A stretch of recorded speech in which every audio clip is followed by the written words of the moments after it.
I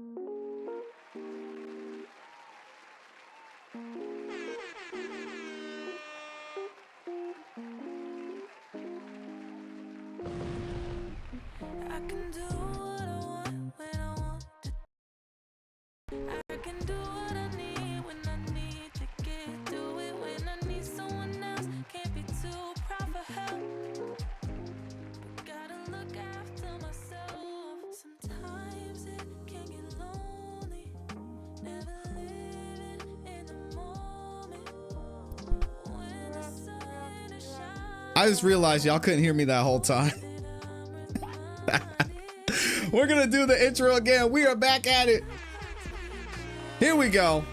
That's why I have y'all drop a 1 in the chat if you can hear me and see me. Welcome, y'all. Welcome back to another YouTube live stream and another episode of the ClassE Morning Show. I'm your host, ClassE of ClassEbeats.com, patreon.com/ClassEbeats, by the way. And we got a crazy show for y'all.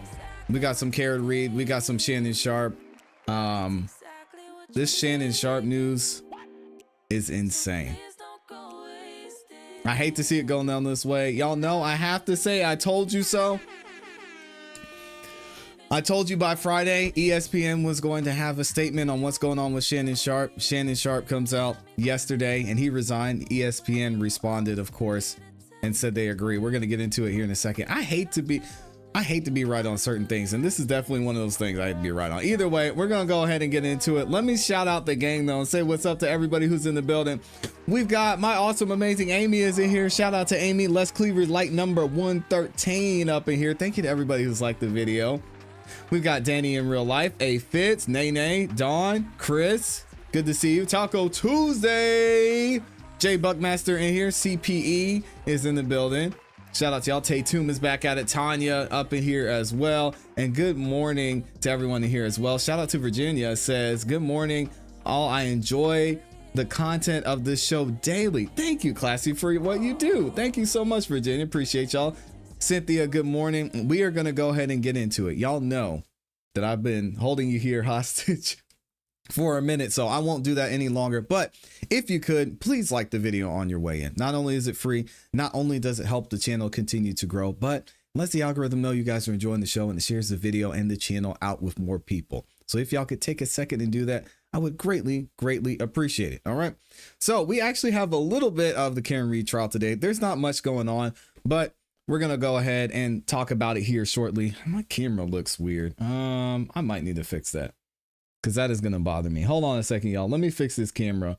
And 1 second. I'll be right back.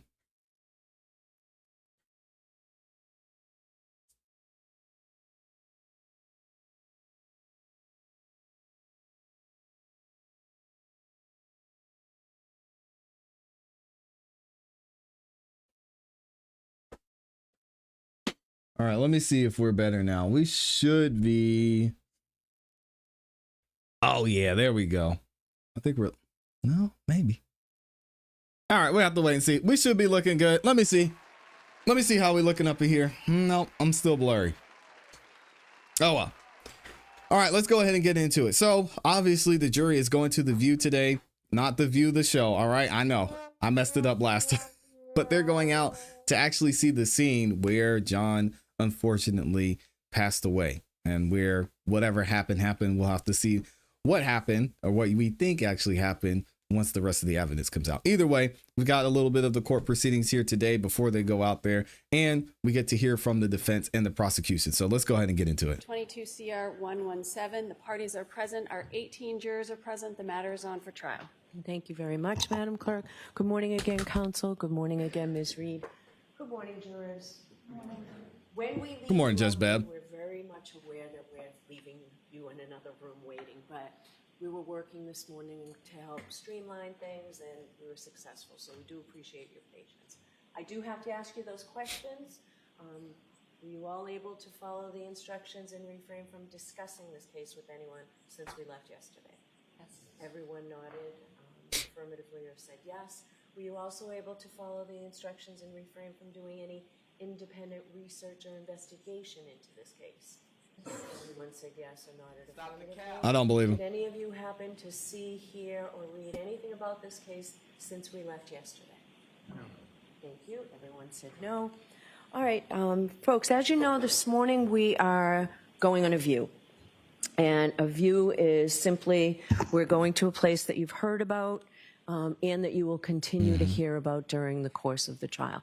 The purpose of the view is to help you better understand the evidence, which you'll hear during the course of the trial, and to help you appreciate the location and its surroundings. So the view that we're going on is part of the case, and it means that the observations that you make there can be used and considered by you in your deliberations on this case in reaching a verdict. So we're going to, you've heard 34 Fairview Road in Canton.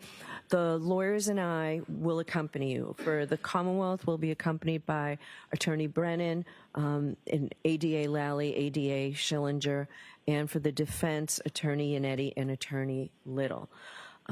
The lawyers will have the opportunity, Mr. Yannetti and Mr. Brennan, have the opportunity to point out various things that they may want you to direct your attention to. Otherwise, there's no conversation between the lawyers and the jurors. So it's simply in a few minutes you'll hear a little bit from each Mr. Brennan and Mr. Yannetti about what they want you to look at. And then when we get there, they'll direct you, look in this direction. They won't be able to... That's tough. Testify to you, but they'll direct you on what they want you to look at. While you're in the view, you're not to take any notes, you're not to take any pictures, you're not to conduct any independent investigation at all during the view or any time during the trial. You're not to return to this scene or ask anybody to go back there for you. Today's your chance. You'll see photographs during the course of the trial, I bet. But today's your chance to really look at everything. So the best way to summarize a view is that your job is to simply stop and look. It's really no more complicated than that. So your responsibility is to see the place, observe it carefully, and to remember what you see. Now, during the trip to and from the view, and while at the view, you're not to discuss this case or anything about it with other jurors. We'll be accompanied by court officers who will direct you, and the court officers are there for all of us. So you'll be under their supervision until you're returned back here. So that's basically it. We'll be leaving in a few minutes, but first, before Madam Clerk swears the court officers in, Mr. Brennan, do you want to make a view opening? May I? Please. Thank you, Your Honor. Good morning, ladies and gentlemen. As Her Honor explained to you, we're going to go to 34 Fairview Road. We have some exhibits that are already in evidence. You haven't had a long time to look at them, study them. But essentially, we're going to go to 34 Fairview Road. I ask you just to pay attention to the street, the front yard of the home, and you'll see to the left side of the front yard in the corner, there'll be a car. It's the Lexus that we've spoken about, the defendant's Lexus. And you'll also see a flagpole and a fire hydrant. And so I'd ask you to take a look from different vantage points. Take a look from that area where the flagpole is, from where the fire hydrant is. And you'll see on the street before the grass is a little berm, concrete that comes up a little bit. I'd ask you just to note that when you go there. One thing I'd suggest is April 25th, 2025, not January 22nd. Why is he whispering? So the weather will be very different. The temperature will be different. The conditions will be different. We're going to go there probably at 10 o'clock. It won't be the same visibility. It won't be the same elements and the same weather. So keep that in mind when you're looking around. When you look at the Lexus, there's a couple things I'd ask you to look at. There is some evidence already of photographs of the right rear tail light. When you look at that tail light, it will be different than the photograph that is in evidence. It had been removed, so it will appear differently, and you'll later hear testimony explaining that process. Also, I'd ask you to make a note on the Lexus about the height of the bumper. I'd ask you to make note of the height of the right rear tail light. Oh, he's coaching him up. I'd also ask you to take note of, on the top of the hatchback, there is a part that protrudes. I'd ask you to take a look at that as well. Thank you very much. All right. Thank you, Mr. Brennan. Mr. Yannetti? Thank you, Your Honor.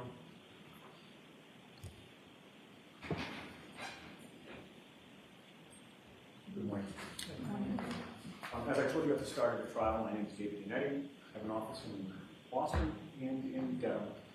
And on behalf of my co-counsel, we will be accompanying you on the view that you will take today. Although the view is not evidence, I suggest to you that you will find it to be helpful, important, even necessary as you later do your investigation of this case within the four walls of this courtroom. We've already received into evidence, some photos and videos, but there is no substitute for your own two eyes. As we all know, photos and videos sometimes can be misleading in terms of relative distances, depending upon the perspective from which the photo is taken. But your eyes You're whispering are today. the best computer that you could bring to the view. When we get to 34 Fairview, we will be pointing out certain things that we'd like you to observe. The house, second floor window to that house, the 3 front doors in the front of the house, the driveway, the street, the front lawn, and the flagpole. And we'll be asking you specifically to consider the distance between that second floor front window and the front lawn.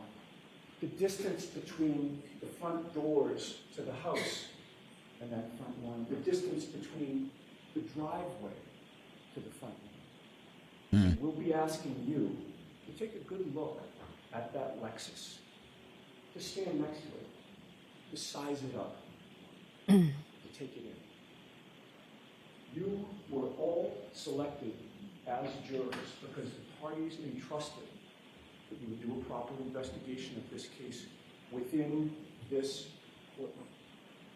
On behalf of Ms. Reed, we have every confidence that you will do a proper investigation. Thank you. Nice. All right, jurors, I have to make something very clear. So the purpose of this view is to help you better to understand the evidence that you'll hear during the trial and to help you appreciate the location and its surroundings. The view you'll take is part of this case. The observations that you make while on the view may be used and considered by you in your deliberations in reaching a verdict. So at the end of the trial, when I explain to you what is evidence and what is not, I'll remind you that your observations on this view can be used by you in your deliberations. Also, while you're in the view, the same way you're not to take any notes or photographs, you're not to conduct any investigation on this case. You really are simply to stop and look, okay? Those are the instructions.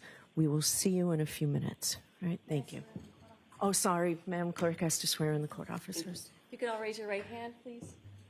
Do each of you solemnly swear that you will take the jury upon the premises in question and there suffer them to view the same or any property, place, or thing bearing upon the issue in the trial as the parties may think necessary, that you will not permit the parties to enter into a debate in the hearing of the jury, nor any person to speak to them unless it be the attorneys of record, then only to point out such places or things Y'all think as Turtle they Boy may is gonna deem be out there? expedient for the determination of the issues, that you will keep the jury together until they shall return to court, unless the court shall otherwise order, so help you God.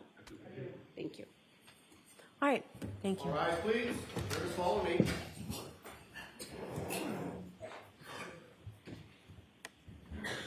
Goodbye.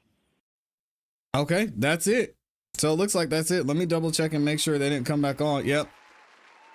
So how do y'all think this is going to go? It'll be interesting to see what's said after this and if the defense changes maybe their strategy based on how they feel things go. The prosecution does the same thing. It's interesting to see that they have kind of this field trip that they're going on. So, hey, shout out to Judge Bev for setting up the guidelines. And then we're going to see what happens moving forward. Let me know what y'all think about this in the comments in the chat. And somebody said, who was it that said, oh, yeah, Kristen said, I thought I was the only one watching this. Yeah, thank y'all. It was quick. Nothing too much to report there. Peter's in the building. Good morning, Peter. He says, you know, Sharpe was asked to resign. Yeah, we're going to get into it today. I told y'all, Peter, I called it. I called it. I told y'all about Shannon Sharpe and what was going to go down. I was even over on X arguing with people. I said, y'all, and I think I said it here as well. I said ESPN will issue a statement about Shannon Sharpe before Friday, or by Friday, I said. And of course they did. We're going to talk about it here moving forward. Oh, Shay. We'll get into it in a second. Again, my camera is acting crazy. So I got to fix that. Peter said, yes, you did. Peter knows what's up. Peter, I don't know why they doubt me. I always say, I don't know everything. But when I speak on something with certainty, just trust me on that. If I say I know it's going to go down this way, y'all just trust me. All right, give me 1 second, y'all. My camera is tripping today. I don't know what's going on. So we're having some technical difficulties, but we're going to get it right. If y'all just give me 2 seconds to get my camera locked in here, and then we should be good to go. Give me a second.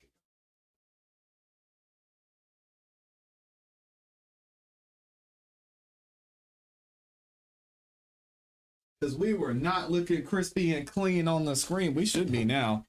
All right, let's see how we're looking. Did we do it? Did we fix it? Are we good? Oh, there we go. How are we looking all crispy and clean on the screen? Kristen knows. Kristen said it's legit when ClassE is certain. I tried to tell him. I tried to tell y'all. Shannon is crazy. Now what the accuser is going to ask for, 100 million? Oh gosh, that would be crazy. I don't think so. But this first story, y'all. Oh my gosh. My God, I gotta decide how we're gonna do this. I think we'll go with ESPN's article. So let me do it this way. We're gonna move this over here. Boom. We're gonna hear it from ESPN themselves. As much as I hate to say I was right and I told y'all so, I told you so. As soon as I heard this lawsuit come out, as soon as I saw Landy Davis and Shannon Sharpe release those text messages and Shannon Sharpe give a response, I knew and saw exactly how this was going to go.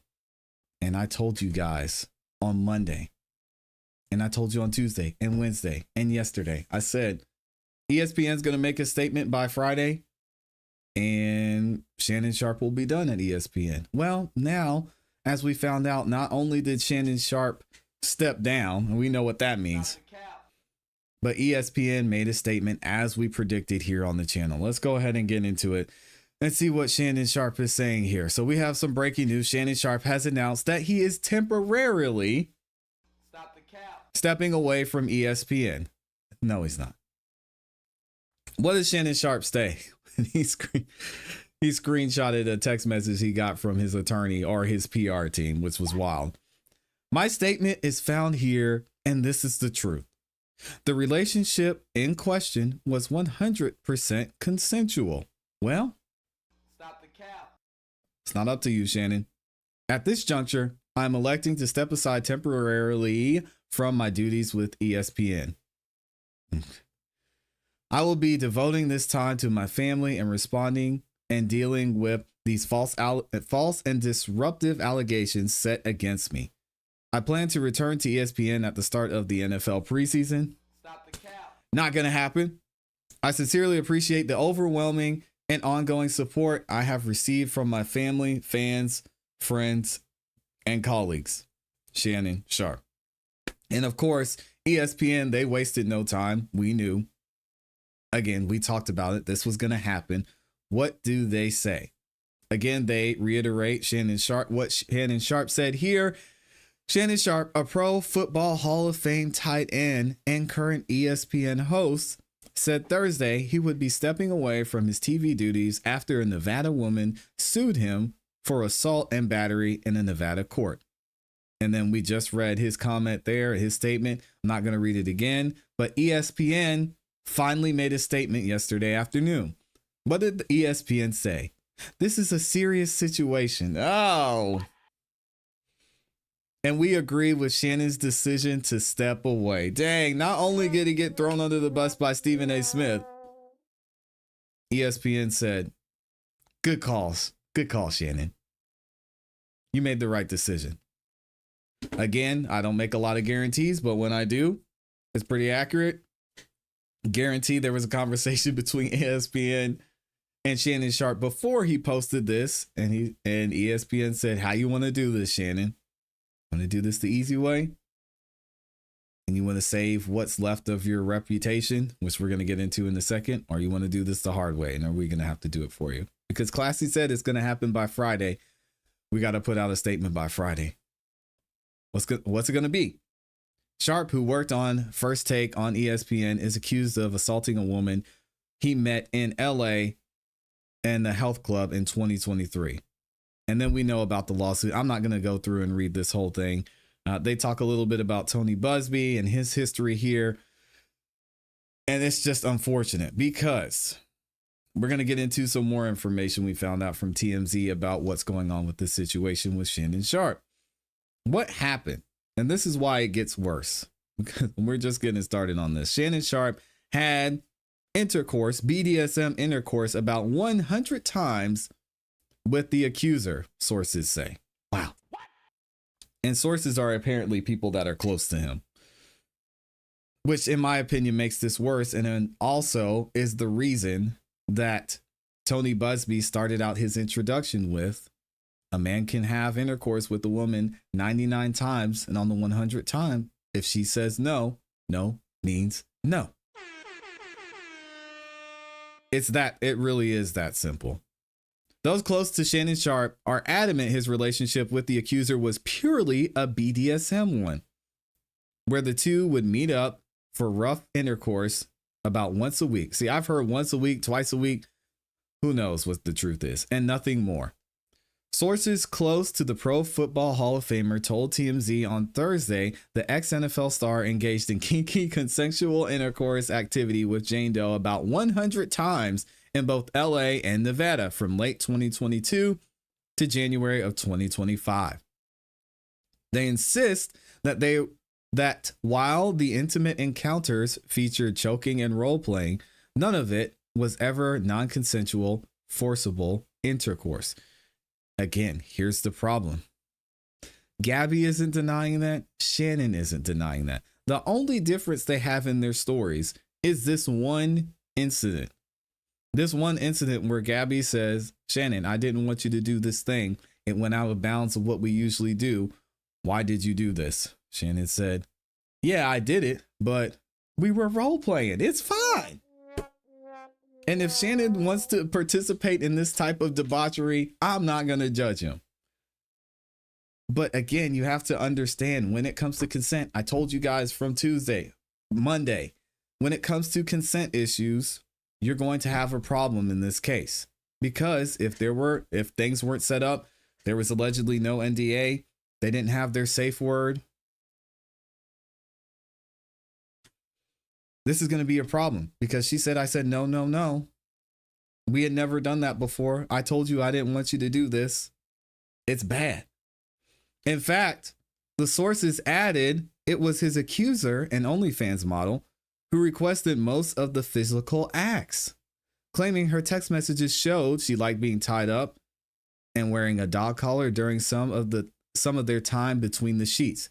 Did she say in her text messages that she didn't want him to wear a condom and put his you know what in the tailpipe, or the banana in the tailpipe, as CGA says? I doubt it. Numerous texts from her then they say capture her demands, including one where she explicitly writes, I want you to tie me up like this and abuse me. And then there's a picture of her showing how she likes to be tied up. The sources were also adamant the duo's relationship never once reached boyfriend-girlfriend status. That's debatable. Sharpe's accuser, though, said in her lawsuit, which was filed on Sunday, that in October 2024, and then again in January 2025, the former Broncos tight end crossed the line. And that's the biggest problem in this. He crossed the line. Even in BDSM, there's a safe word, right? Because you can cross the line. If you don't have a safe word, if there wasn't an agreement when it comes to BDSM, then the assumed safe word is no. And guess what she's saying? She said, no. She's saying he crossed the line. He's like, oh, I didn't feel like I crossed the line. Too bad, Shannon. She claimed during the latter incident, she repeatedly told Shannon Sharpe that she did not want to have intercourse with him without a condom because he became more aggressive and made it clear he would not wear a condom and he was going to have his way with her. And she said, as we remember, we read before, but I cried when you left because I begged you to put a condom on and not to put it in my tailpipe, and you didn't listen. I don't care what our history is. No means no, Shannon. Even after 99 times. Tony Busby, the woman's attorney, said in a statement to TMZ Sports in response to the claims Thursday that all of this is ridiculous. Someone should tell Mr. Sharpe that when you are digging yourself a hole, hey, yo, chill. It would be smart to stop digging, he said. The filed complaint and audio speak for itself. Man, agreeing with Tony Busby is tough, so I'm not going to do it here, y'all. All right, let's just, we're not. The lawyer then pointed out a text his client sent to Sharpe on January 2nd, 2025 that read, I don't care what our history is, no means no. As you can clearly see from the text released by Mr. Sharpe's team, Busby said, no means no, no matter what occurred before. It's true. The woman is suing for $50 million in damages. Sharpe, meanwhile, has only addressed the woman's allegations publicly once when he released a video on Tuesday where he vehemently denied any wrongdoing before he vowed to sue her and her attorney for defamation. The problem with this, as we heard from Harvey and Charles, is Shannon Sharpe's not going to be able to sue for defamation just because she filed a lawsuit. So you're going to have to wait, Shannon, until this is resolved. So imagine Shannon wins this, or imagine Shannon loses this lawsuit and he has to pay her, let's say, again, my estimation is $20 to $25 million. He has to pay her $20 to $25 million. Then he sues for defamation. I mean, and he gets what, 5 million, 10 million? She still wins. There are consequences for both. Obviously, both are in the wrong here, and I'm not shifting blame to Shannon. I am saying Shannon should know that if he decides to go and swim with sharks, that he has a possibility of losing a limb. That's his consequence. The consequence for Gabby is her name's exposed. She's out there. People see her for who she is. But she was pushed all of her chips to the table and banked on the fact that she was going to be able to win this lawsuit, and she's going to be set for life. She'll be fine. She wants to get married one day, settle down, have kids. This will all be in the past, and they'll be living lavishly wherever she decides to do that. So those are the consequences for the two. Unfortunately, Shannon Sharpe not only is dealing and looking at millions and millions of dollars worth of consequences, but his career could possibly take a hit as well, as we've seen so far. Let me know what you think about this in the comments and in the chat. I hate being right sometimes, man. I hate being right.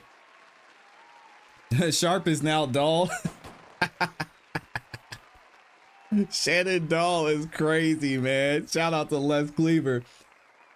Y'all said court is back in session? They're having court today? What is going on? Judge Bev lied to us. No, absolutely means no. Shout out to my guy, Dr. EJ up in here.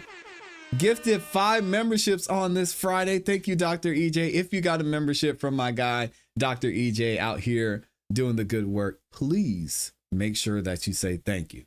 All right. They got back from the View and one of the doctors is on the stand right now. Okay, well, we might have to get into that then. Who would marry her? She wore her out. Oh my gosh.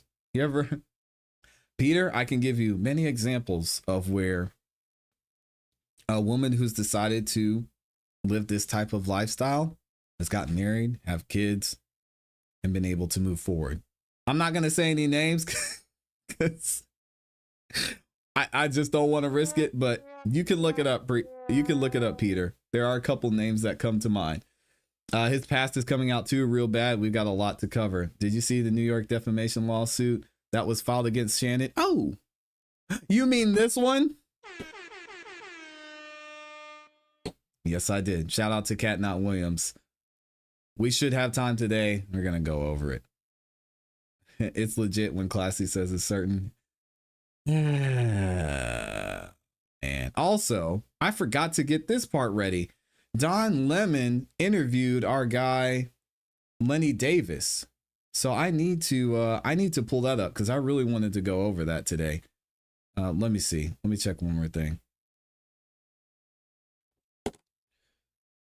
Peter said, how do you know? I just stay up on the news, Peter. All right, don't worry about it. So we might have to get back into Karen Reed then. I know a lot of y'all are probably here for Karen Reed. So yeah, that interview with Lanny was worse. It made things worse in my opinion. So let's go ahead and update this and we'll see what's going on with Karen Reed. But I got a lot I got to talk about Shannon Sharpe though. So I wonder how long we're going to do testimony today. Witness testimony. All right, let's go ahead and do it. Let me see. The doctor, do we have the doctor here? A laboratory there we go. Inspection. They don't tell you when they're coming. All right, that was quick. Shout out to Judge Bev. She does not play around, man. Can we give a round of applause for Judge Bev? She does not play. She is moving this case right along. I like it. Yeah, I'm going to find that Don Lemon interview.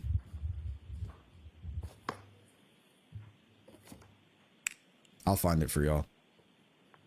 Court is back in session. You may be seated.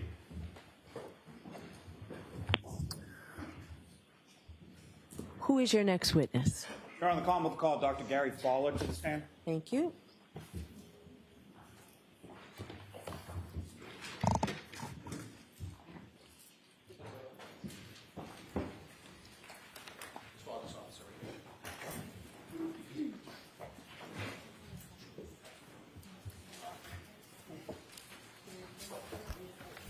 Shout out to the good doctor. Do you solemnly swear that the testimony you shall give to the court and the jury in the matter now pending shall be the truth, the whole truth, and nothing but the truth, so help you God? Thank you. Sure.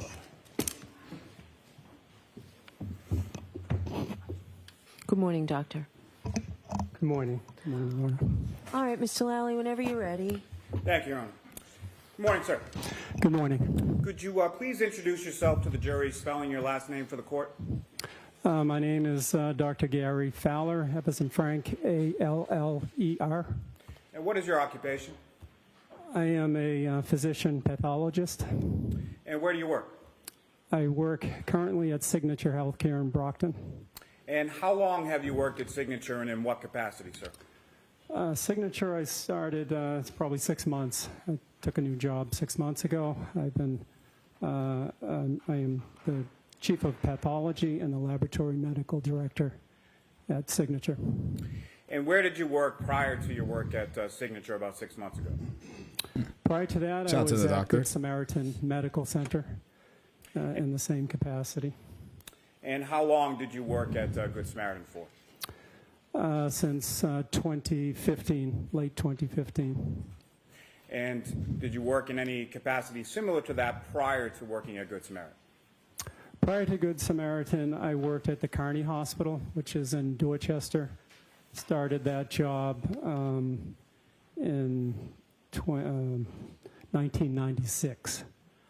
So I stayed on staff at Kearney Hospital up until actually closed 6 months ago. So I've been on staff at Kearney's for quite a long time. Nice. Where did you go to school and what degrees did you receive? I went to college at Tufts University in Medford, graduated in '87. From there, I went to Tufts Medical School and graduated in 1991. Oh, wow. He went to Tufts. Nice. And following your graduation, where did you go from there? After medical school, I did a residency at Tufts Medical Center in 1991 to 1996. And then where did you go following your residency? And right from residency, my first job was at Kearney Hospital, which I previously mentioned, so 1996. And doctor, are you board certified? I am board certified in anatomic pathology and clinical pathology. And what is a board certification?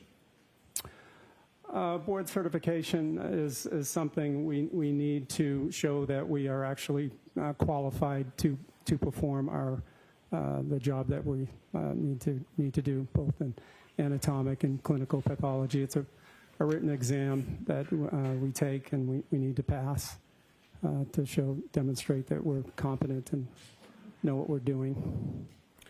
First, in just general terms, if you could explain to the jury, what is pathology? Pathology is, well, there are two basic branches of pathology. Might have another snoozer. Anatomic pathology and clinical pathology. Anatomic pathology is basically, an anatomic pathologist is a physician or MD or a DO trained to make diagnoses on patients via looking at tissue biopsies, organs, tissue fluids, and we're also trained in autopsy pathology as well. So basically, an anatomic pathologist, we look at tissues via glass slides. Slides are made, and we every day make the diagnosis of, somebody has a cancer or somebody doesn't have a cancer, benign. Look at colon polyps, breast biopsies, pretty much anything that comes out of the operating room or a physician's office, any sort of biopsy. Clinical pathology, on the other hand, is basically a clinical pathologist is a physician, an MD or a DO, who specializes in the clinical lab, which basically is any fluid specimen, including blood specimens. When you go to the hospital and you have your blood test and it gets sent to the lab, the clinical pathologist is ultimately responsible for the quality of your lab tests and quality, and basically that's it. And so the time that you worked at Good Samaritan, did that cover the date of January 29th, 2022? Yes. And again, what was your title and what was your job at Good Samaritan in the month of January 2022? I was the chief of pathology at the time and laboratory medical director. What did you do as the laboratory medical director? Laboratory medical director, basically, the laboratory medical director is responsible for the ultimate quality of any, either whether it's a biopsy, somebody's biopsy, or lab result. The laboratory medical director has to make sure that the final result is of excellent quality. So there are many different things that we need to make sure that things that are in place, as far as need to make sure we have the correct amount of workers. You want to have enough workers. You want to make sure they're competent. So as many, there are policies for competency for all the lab techs and phlebotomists and even pathologists. So basically, the laboratory medical director, if something goes wrong, it's ultimately his or her fault. And the lab at Good Samaritan, is that lab accredited? Yes, it is. And by what body? We are accredited, or Good Samaritan is accredited by the, we call it the CAP. It's a College of American Pathologists. They are considered the preeminent accrediting body for hospitals. They've been around for probably 70 plus years or so. What is accreditation? What does that mean? Accreditation is basically something that says that your laboratory is following guidelines and providing excellent quality. To be accredited with the CAP, every 2 years we have a laboratory inspection.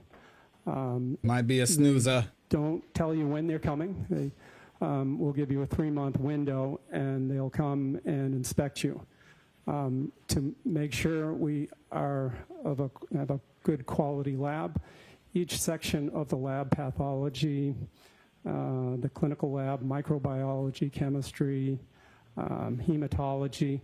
The CAP has a checklist with numerous requirements that one needs to fulfill. There are probably over 3,000 items that they look at. Wow. And was your laboratory at Good Samaritan, was the accreditation up to date on January 29th, 2022? We were accredited. Still are.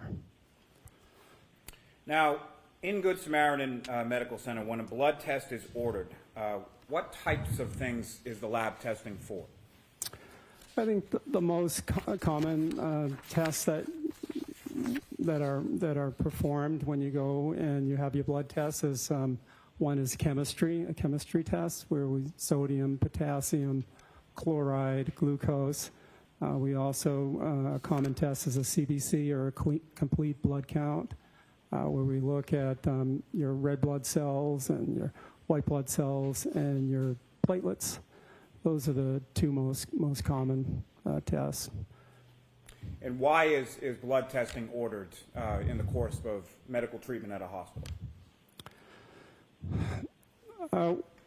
When you're admitted to the hospital, usually you're sick, so the physician is usually a standard, ordering chemistry and CBC to see if there are any clues in those tests that could help the doctor take care of you.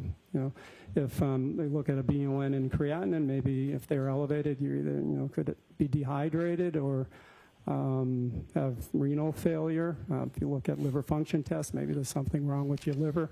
So it's just a general, a good look at the patients to see if there are any clues that could help them.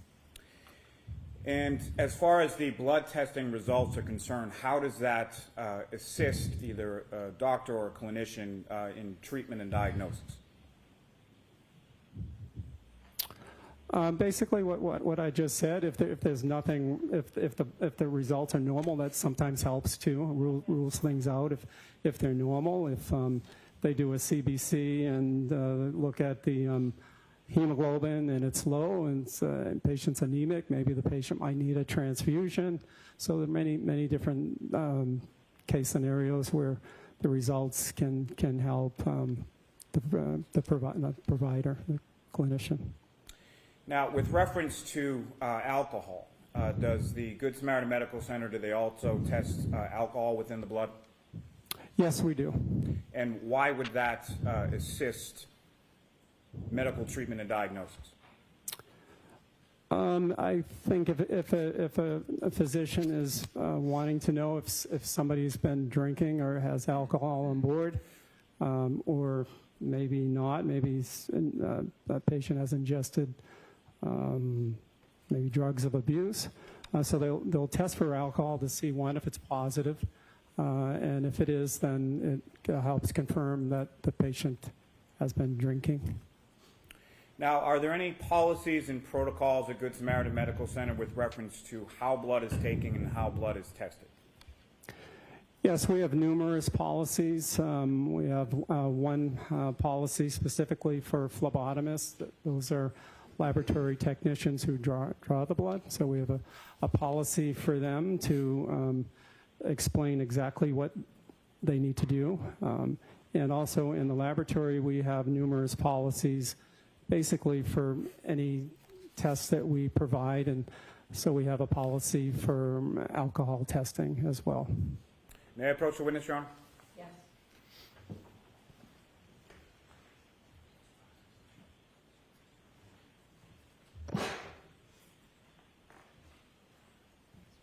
Doctor, I'm placing before you two sets of documents. Just ask you to review those generally and look up when you're finished.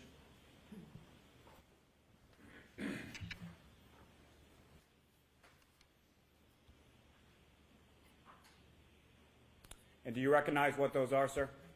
Yes. And can you explain to the jury what is contained within each of those two sets of documents? Okay. The first one is a patient preparation for specimen collection.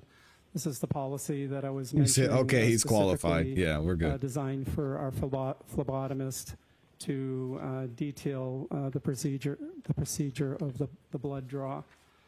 Basically goes through one of the most important parts of the process is correct patient identification, where we need to correctly identify the patient. We have the patient state his or her first and last name and state it out loud to make sure it matches which the patient that we're trying to draw. And then we also match up the bracelet to the medical record number on the patient's bracelet. So one of the most important things is correct patient identification. The rest of this policy goes on and just pretty much details what to do next, including finding the veins, cleaning the site. It has some information on if there are any complications. So it's basically the entire process of the blood draw. The second one is our alcohol policy, which pretty much details in detail what goes on behind the scenes for an alcohol blood test in our hospital. May I approach again, Your Honor? Yes. Your Honor, Paul Walton, seek to introduce in the minutes the next two exhibits. All right, thank you. Your Honor, for the record, it would be the patient preparation for specimen collection, the next exhibit in line. All right. Exhibit 35.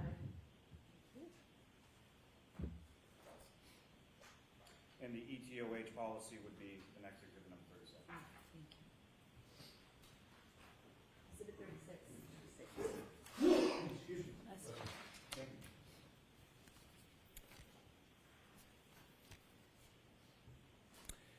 Now, doctor, what types of precautions are in place at Good Samaritan with respect specifically to alcohol testing in the blood? Or I should say taking the blood sample from the patient. Yes, one of the major things we need to do with taking somebody's blood for alcohol is to obviously not use an alcohol swab. Normally, when you have your blood test, they cleanse the area with a swab that contains alcohol. So in our policy is a specific. What's their normal blood alcohol level? Do not use alcohol swab because potentially, when you're drawing the blood, if you suck up some of that residual alcohol, you could cause a false positive. So we have in our policy, and it's every hospital should have the same policy where we use a swab, a swab that has no alcohol. We call them a moist towelette. That's what we refer them to. Also, in the emergency room, my supervisor pretty much removed probably 95% of all the alcohol swabs. So just in case a phlebotomist forgets to not use an alcohol swab, they are hard to find. We need to keep a few there because we need to use alcohol wipes on certain tests like blood cultures and stuff like that. So, when were the alcohol swabs removed from the emergency department? It was before my time. So fair to say prior to January 29th, 2022? Correct. What is a phlebotomist and what do they do? So a phlebotomist is a healthcare professional who specializes in drawing blood. So they're the ones who are trained, competent, and know what to do when they draw a patient's blood. What kind of training do phlebotomists receive at Good Samaritan?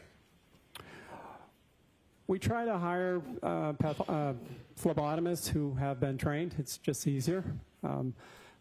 So they come. They can have a high school background, But if we train on site, they just need to be trained on, the proper protocol, proper procedures, and demonstrate competency. Is there any sort of proficiency testing related to phlebotomists? I'm saying normal for the Amy says normal is when it reads There's 0. no proficiency testing. Normal for them is probably phlebotomists, like but there's 5. competency assessments. So with phlebotomists or any laboratory technician or even pathologists, there are strict guidelines for competency.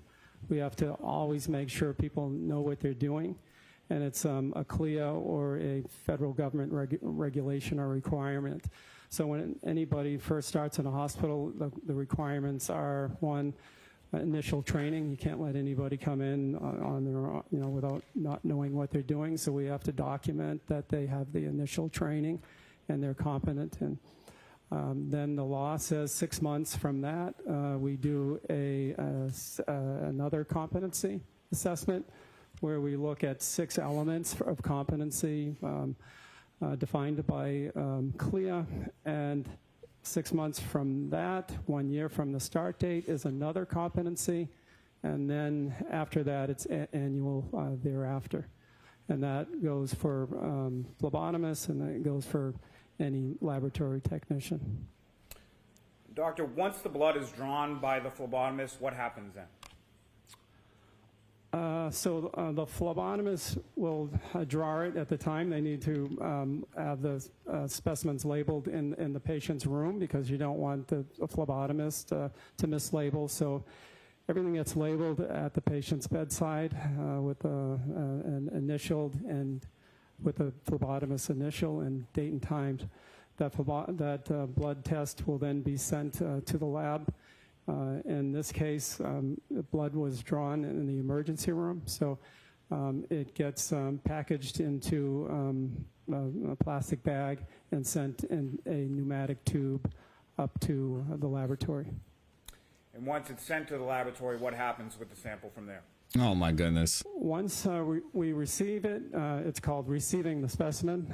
There will be a technician who then goes into the computer, enters the phlebotomist's name from the tube into the computer system, enters the time, and the technologist will look and see what was ordered, and then do the appropriate next step based on what was ordered.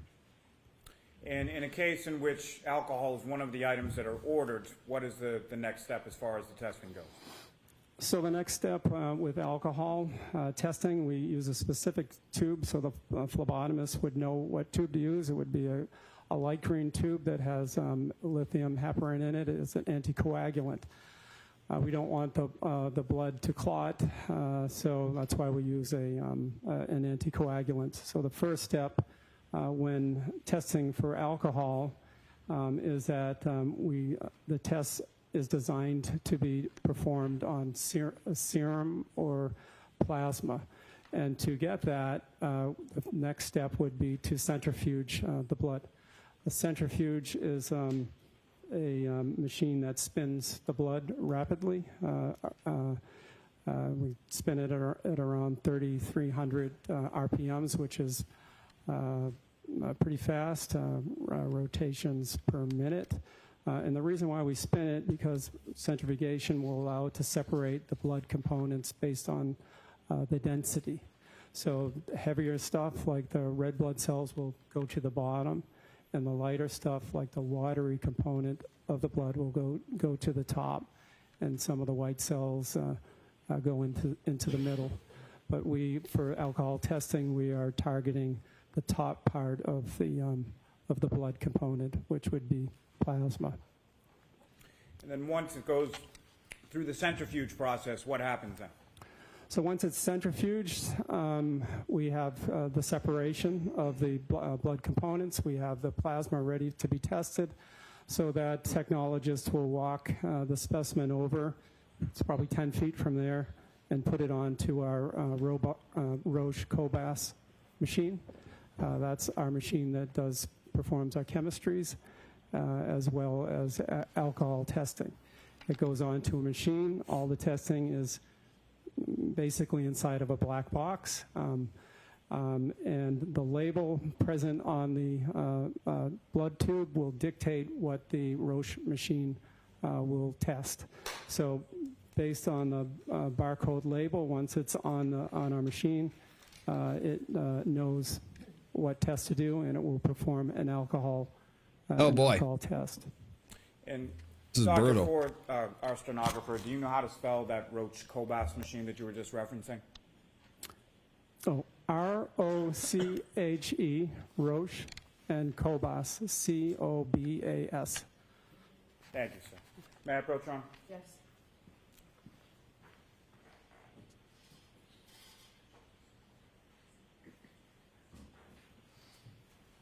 Doctor, showing you another series of documents. Again, if you could just look at that and look up when you're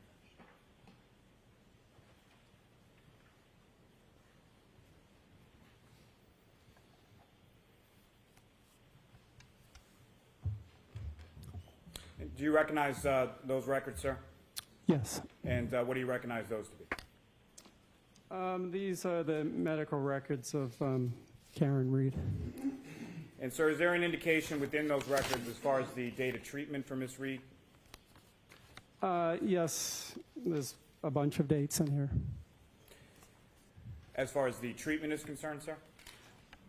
Yes. And Yeah, what is the it's- date of treatment? Oh. 1/9/22. Sorry, is that 29/22? He said 1/9/22. That's what it says on this.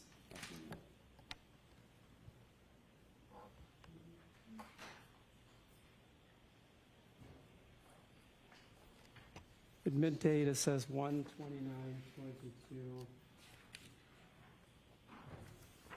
Thank you, sir. That's fine. Doctor, if I could direct your attention further into the document to a previously tabbed portion, do you see any indication in there as far as a result for alcohol testing?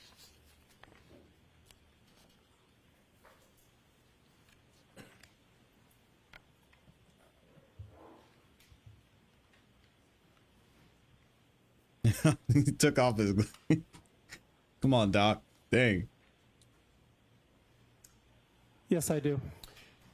And with respect to that result, have you reviewed these records prior to today?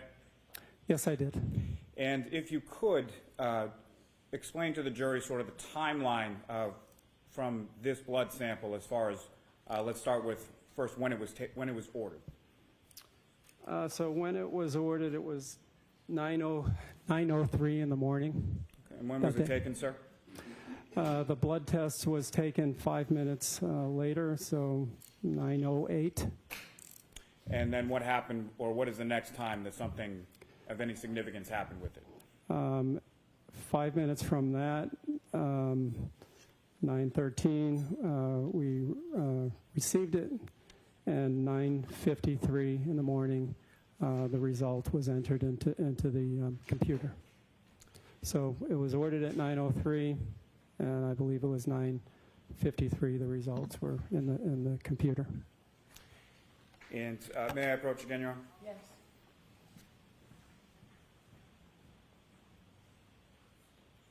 I'm about to seek to introduce and admit as the next exhibit. Any objection, Ms. Little? No objection. All right, thank you. Exhibit 37.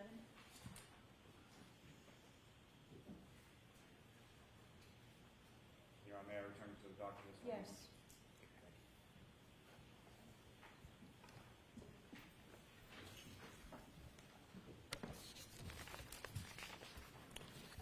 And Doctor, what was the result of the testing for alcohol in the defendant's blood when it was All right, here we taken go. We have the shortly results. after 9 a.m. on January 29th?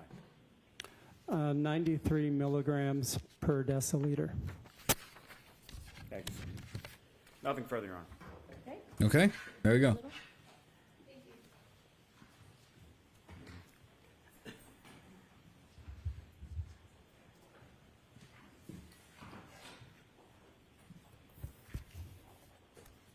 Good afternoon, Dr. Fowler. Oh, good afternoon. The Good Samaritan lab is a clinical lab, not a forensic lab. Is that right? Correct. And hospitals are not in the legal business of calculating an individual's blood alcohol concentration. Is that right? I would say 99.9% of the time we are not in the legal business. We are testing alcohol for the diagnosis of alcohol intoxication. But occasionally a case may come, very rare, to a hospital, and it ends up being a legal case. It's not common, I think uncommon. And you'd agree that there are differences between screening tests that are conducted at hospitals and forensic tests that are conducted by law enforcement, right? Yes. The purpose of testing in a clinical setting is to assist in the diagnosis and treatment of a patient, right? Correct. And physicians need to analyze blood quickly. They need to get the results so they can see what's in a patient's system and then effectively and efficiently treat that patient, right? Correct. Whereas in a forensic setting, tests for blood alcohol concentration are designed to produce results that are reliable and credible for use in court. Correct? Correct. You testified earlier today that your lab is accredited by CAP, which is the College of American Pathologists. Do you recall that testimony? Yes, I do. But CAP is a clinical laboratory accreditation, not a forensic accreditation, right? We don't have the forensic accreditation for Good Samaritan. In fact, Good Samaritan has never been investigated or accredited by any forensic accreditation team to ensure that you perform all of your tests with the integrity necessary to support results in court, right? We've never been, we've never had the forensic accreditation, but we have very good quality lab results, which I could go into further. But you've never been accredited by a forensic accreditation team, No. right? No. And the lab at Good Samaritan has never been accredited by the ANSI, which is the National Accreditation Board known as ANAB. Are you familiar with that organization? No.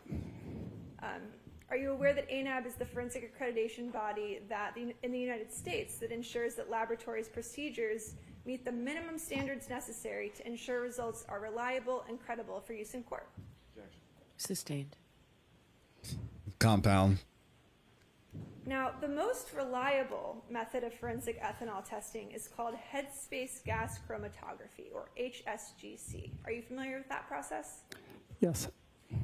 And HSGC is the method that's used by forensic labs to test for blood alcohol content, right? Correct.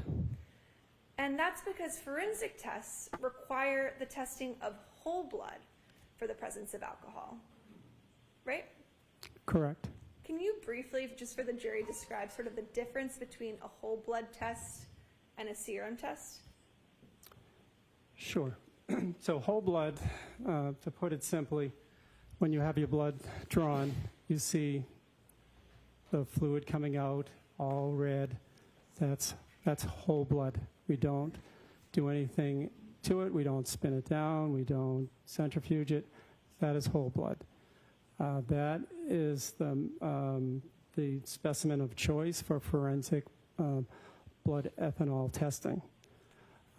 Hospitals, on the other hand, our methodology, which is just as good as the forensic headspace gas chromatography, is based on looking at the serum or the plasma. So we don't, that's what when I explained that we need to centrifuge it, take the liquid portion off the top. So in the hospital, we test it on the serum or the plasma. Now, did you ask me the difference? You want me to go into the difference? That's enough, Doctor. Thank you. I'll ask some additional questions Okay. to kind of clarify. And in a forensic lab, they actually require the testing of whole blood, correct? Correct. And HSGC directly measures ethanol in the blood. Correct. And this method is designed to be accurate and reliable for forensic purposes for use in legal proceedings, correct? Correct. But the testing in this case was performed using the hospital's clinical chemistry machine instead of a forensically defensible method like HSGC, right? Correct. And that clinical chemistry machine performs what you just testified to, a serum test, right? Serum or plasma. Serum or plasma. And hospitals use serum or plasma testing because it's actually quicker and more efficient than HSGC, right? Yes, it's less labor intensive, it's easy to automate, but at the same time, very, very good and very accurate. But serum testing does not actually measure alcohol directly. It instead measures the presence of what's called NADH, right? Yes. NADH? My fault. Serum testing does not actually measure alcohol directly. Instead, it measures the presence of NADH. Is that right? Almost. Well, NADH is a byproduct of alcohol, right? Correct. I can go into the testing how methodology that we use to explain it if you want me to. Well, serum testing measures the presence of NADH, correct? It measures the rate of change of NADH production, so it doesn't actually look at just NADH, and it measures the rate of production, and I can go into more detail on that. Yeah, go into more detail. Alcohol testing in the lab is correct. I'll ask you some additional Okay, questions sure. about NADH, and we'll Sure. get there. Yeah.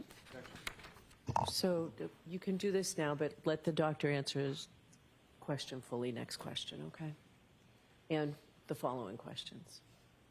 Doctor, the higher the NADH in a patient's system, the higher the serum test result, correct? That may not be correct, no. It's the rate of change of NADH production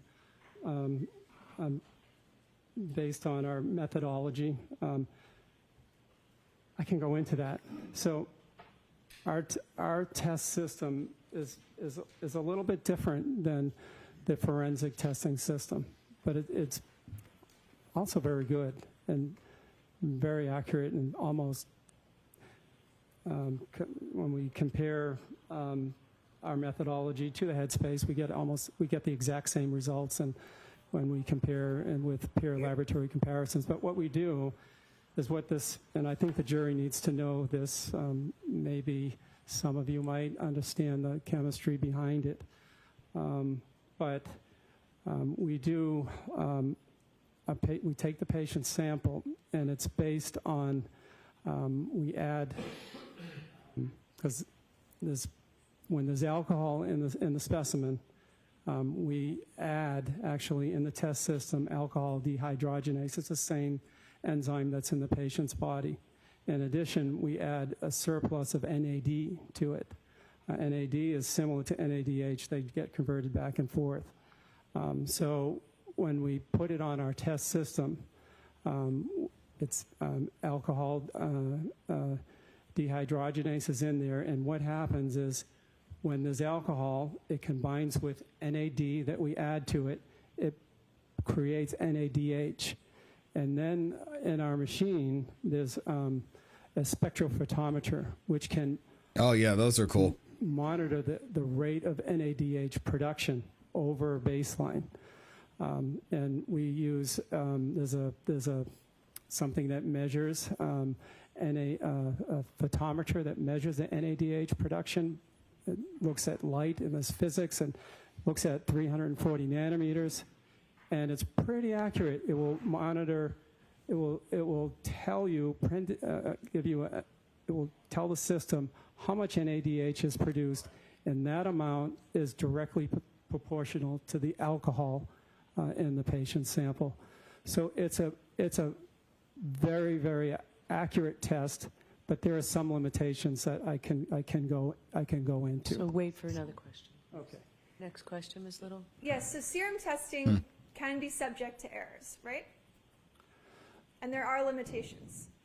There are some limitations that I can explain, just like headspace gas chromatography may have some limitations too, but I can go into them.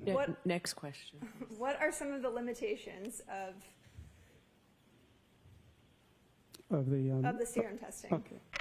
So the serum test, as with many tests in the laboratory, different things can interfere with our laboratory tests. And the three most common ones, which are unlikely to affect ethanol testing, is we abbreviated HIL. We want to look at those three things. One is hemolysis, which is H, and the other one is I, icterus, which is high bilirubin, and the third is L for lipids. High lipids will interfere with alcohol testing or with any testing based on that same methodology. Our machine, the Rose-Kobash machine, and all the machines out in the market today are very sophisticated. If we have elevated levels of any H or I or L, it will flag it and raise the potential for a problem.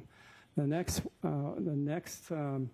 thing on the list is that our alcohol testing is not absolutely specific for ethanol. There are two possible other alcohols this that can dude is as cross-react. exciting as a trip to the DMV. Butanol. But then it goes clinical history. Did the patient ingest those two alcohols? And third is I think this is interesting. some unusual hematologic malignancies like Waldenstrom's macroglobulinemia. That can interfere. So it's always have to correlate with the clinical situation. The next one, sometimes there can be patients who make endogenous, make their own alcohol. So very rarely, some patients may truly have a positive result. That could be from our test or Headspace. They make their own, so we have to rule that out. That's a rare condition. And the next one is one that's in the literature, which is LDH and lactic acid. If a patient has a markedly elevated LDH or lactic acid, those one is an enzyme, and the other one is an acid. That can cause false positives. Now, if I could stop you there, Doctor. I think those were the four that you identified, the four limitations: the lactic acid, the hematology. Yeah. If I could just go ahead and ask your next question. If I could ask you a few more questions about LDH and lactic acid. Sure. You're aware, Dr. Y'all think this is hitting with the jury? Literature establishing that the presence of LDH and lactic acid can lead to falsely elevated serum readings, correct? Correct. And that's because lactic acid or LDH actually forms NADH. Right? Lactic acid, I'll have to go into a little bit of chemistry. Lactic acid and LDH, lactate dehydrogenase, they both act on each other. And LDH and lactic acid needs NAD plus to break it down. So in theory, when you're testing a serum, a plasma for blood alcohol, if there's extra LDH or high levels of LDH, high levels of lactic acid, you add it to the test system, and then Roche throws in, or Siemens throws in the NAD, it will form NADH. That was first documented, I think, back in the older versions of these ethanol testings back in the 1990s, when they stumbled on, they were looking for biomarkers or reasons in kids with SIDS, little babies, and that's they sad. found that two of these babies had a positive alcohol. But Doctor, if I could just ask the next question, if that's okay. Sorry. I think that's interesting. Keep going, Doc. Studies have found can actually be formed by certain biomechanical processes other than the presence of alcohol, right? Yes. Are you aware that the National Institute of Health has found that liver diseases, kidney diseases, muscle injury, trauma, and even anemia are some of the health conditions that can lead to a rise in serum LDH levels? Yes. Are you aware that Ms. Reed was severely anemic in January of 2022? Sustained.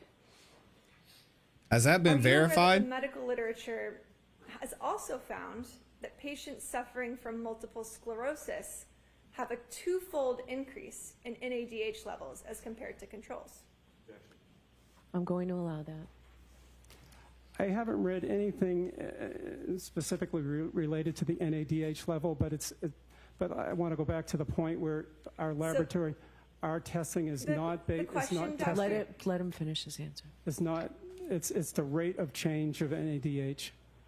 So if somebody has NADH on board, I believe it's not going to affect the result. It's the rate of change, and it basically, you know, back to the anemia. I haven't read or heard of that.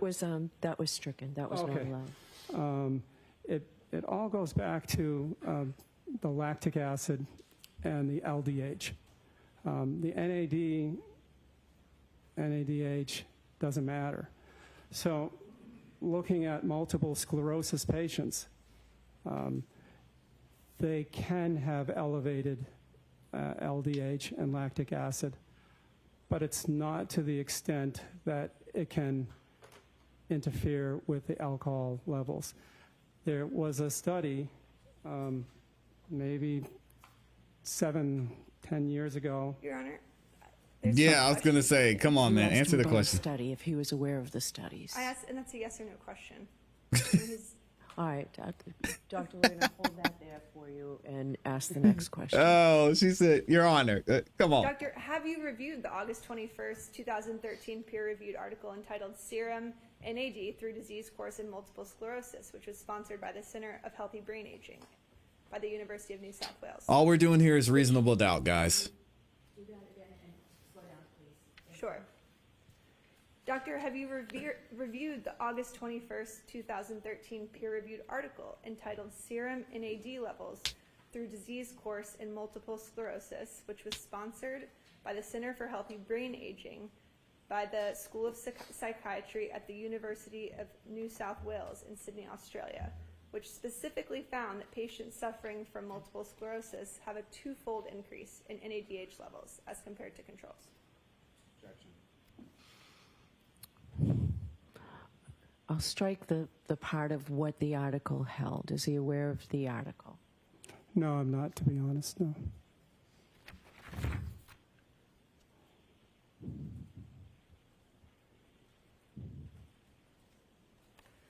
Dr. Fowler, did you consider Ms. Reed's anemia and multiple sclerosis condition when you conducted the alcohol test on January 29, 2022?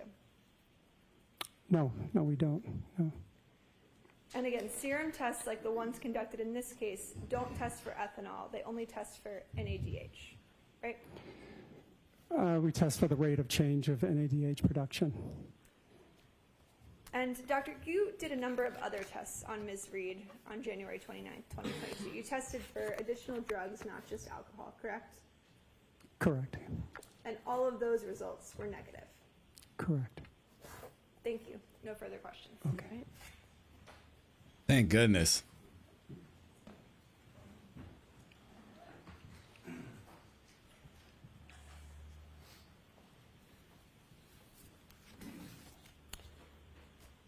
Doctor, are you aware, I know your lab at Good Samaritan did not do this process, but are you aware through your training and experience of any sort of mathematical conversion that can be done from a serum reading in milligram per deciliter to a blood alcohol concentration in whole blood? That is quite the question. Good Lord. I'm going to allow it. The door was open. Go ahead, sir. Yes, I am aware. Yep. And please describe what you're aware of with reference to that.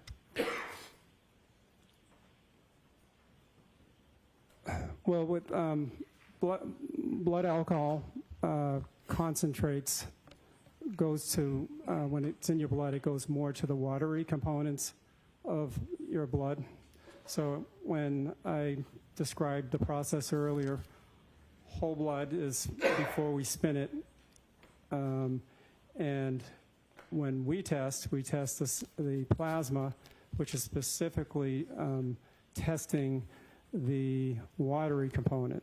Now, people have done studies like how much percentage of water is. I don't think her whole blood. anemia has Basically, been to put it simple, diagnosed. That's why they objected. There's a higher percentage of water in the serum versus whole blood. So a hospital result will always be a little bit higher than a test on whole blood. It can be, I think the ratio, the conversion factor is anywhere from 1.1 to 1.18. It's always could be 18% or 11% higher in serum versus whole blood. But we don't do it. That's what I read. I will defer that to the experts. Now, doctor, you were referencing in your cross-examination about a study that you were aware of about 10 years ago or so regarding MS and alcohol testing. Is that correct? It was more on MS, looking at the results of lactic acid and LDH to see how high the levels of lactic acid can go in a group of multiple sclerosis patients. When reviewing that, we found that the range went from some normal range. 16% of the multiple sclerosis patients had normal lactic acids, but the remainder had elevated levels. But those levels were not anywhere near the required levels to produce a false positive. Our package inserts and for the Roche testing system, the Roche has it's an FDA-approved test, and they have to do in-depth, detailed testing before they allow any hospital to do a test. And they have listed, levels of lactic acid beyond which the test would not be reliable. But the results, based on this study of 600 multiple sclerosis patients, 2 big centers in Italy and 1 in the Netherlands, show that the highest level of lactic acid in the MS patients did not achieve, didn't get close.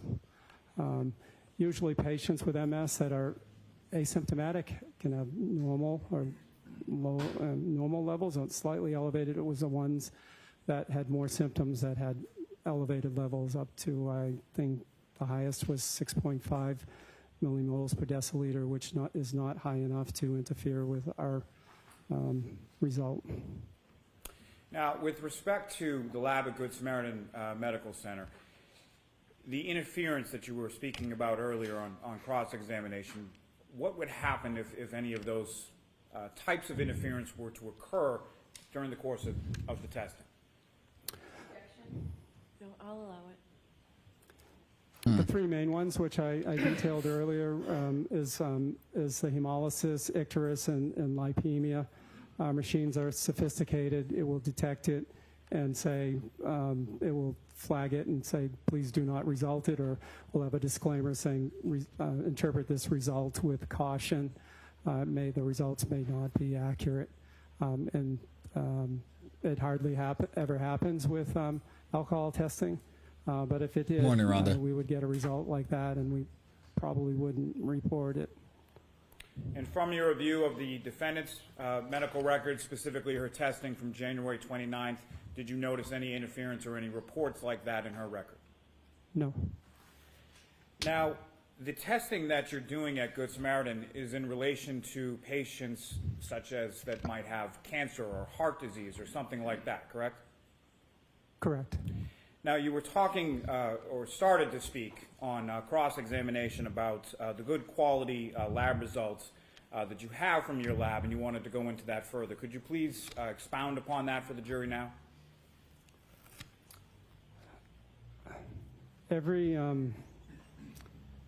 have you mentioned proficiency testing before. So all hospital laboratories accredited by the CAP or have to participate in proficiency testing. What that means is that every 3 times a year, and they give us 5 unknown samples. And we have to test it, report it back to CAP, which also reports back to the government, And we have to basically get the correct answers. And with alcohol testing, it's probably one of the best tests in the laboratory. Always have right on the money results. But at the same time, we're also able to look at results of all the other labs that participated in this proficiency testing. So we can look at different methods. We can look at labs that had the same method as us to see how we're doing. And usually with this proficiency testing, we have 3,000 labs across the nation that have the same methodology as us, so we can compare to them. And also, interestingly, we can see the labs that are using headspace gas chromatography. And out of interest, we can see, how do we compare? And we have pretty exactly the same results on these proficiency testings. We also look at some statistics as well, not going into them, but we can look at some stats like standard deviations and SDs. And actually, the hospitals with enzymatic testing have slightly better stats with that compared to Headspace. Pretty close, but a little bit better. And doctor, from your review of the defendant's medical records and the blood testing in this case, was that done in conformity with the policies and protocols at Good Samaritan? We have policies in place to be followed, and there's no reason not to think that somebody didn't follow policy. Thank you, sir. Interesting. Ms. Little? No questions. All right, doctor, you are all set, sir. Shout out to Miss Little finally getting in there, getting some action. And the good doctor is gone. Do you have another witness, Mr. Brennan? I do. Okay. The Commonwealth calls Jason Becker. Jason Becker. What's the story on Jason Becker? I'm not going to comment on the doctor because I think a lot of y'all weren't feeling that. So we'll let it go.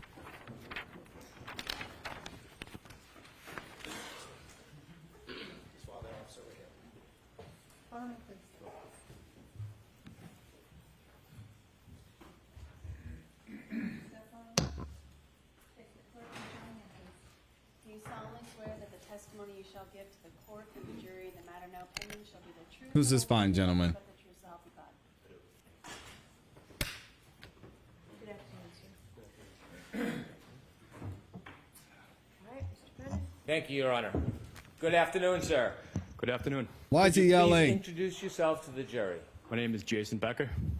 How old are you? I am 36 years old. Do you live in the area? I do. I live in Canton. Tell us a little bit about your education. My education, high school and college UMass. And I went to EMT school a little over 10 years ago and paramedic school. Tell me a little bit about EMT school. How old were you when you started EMT school?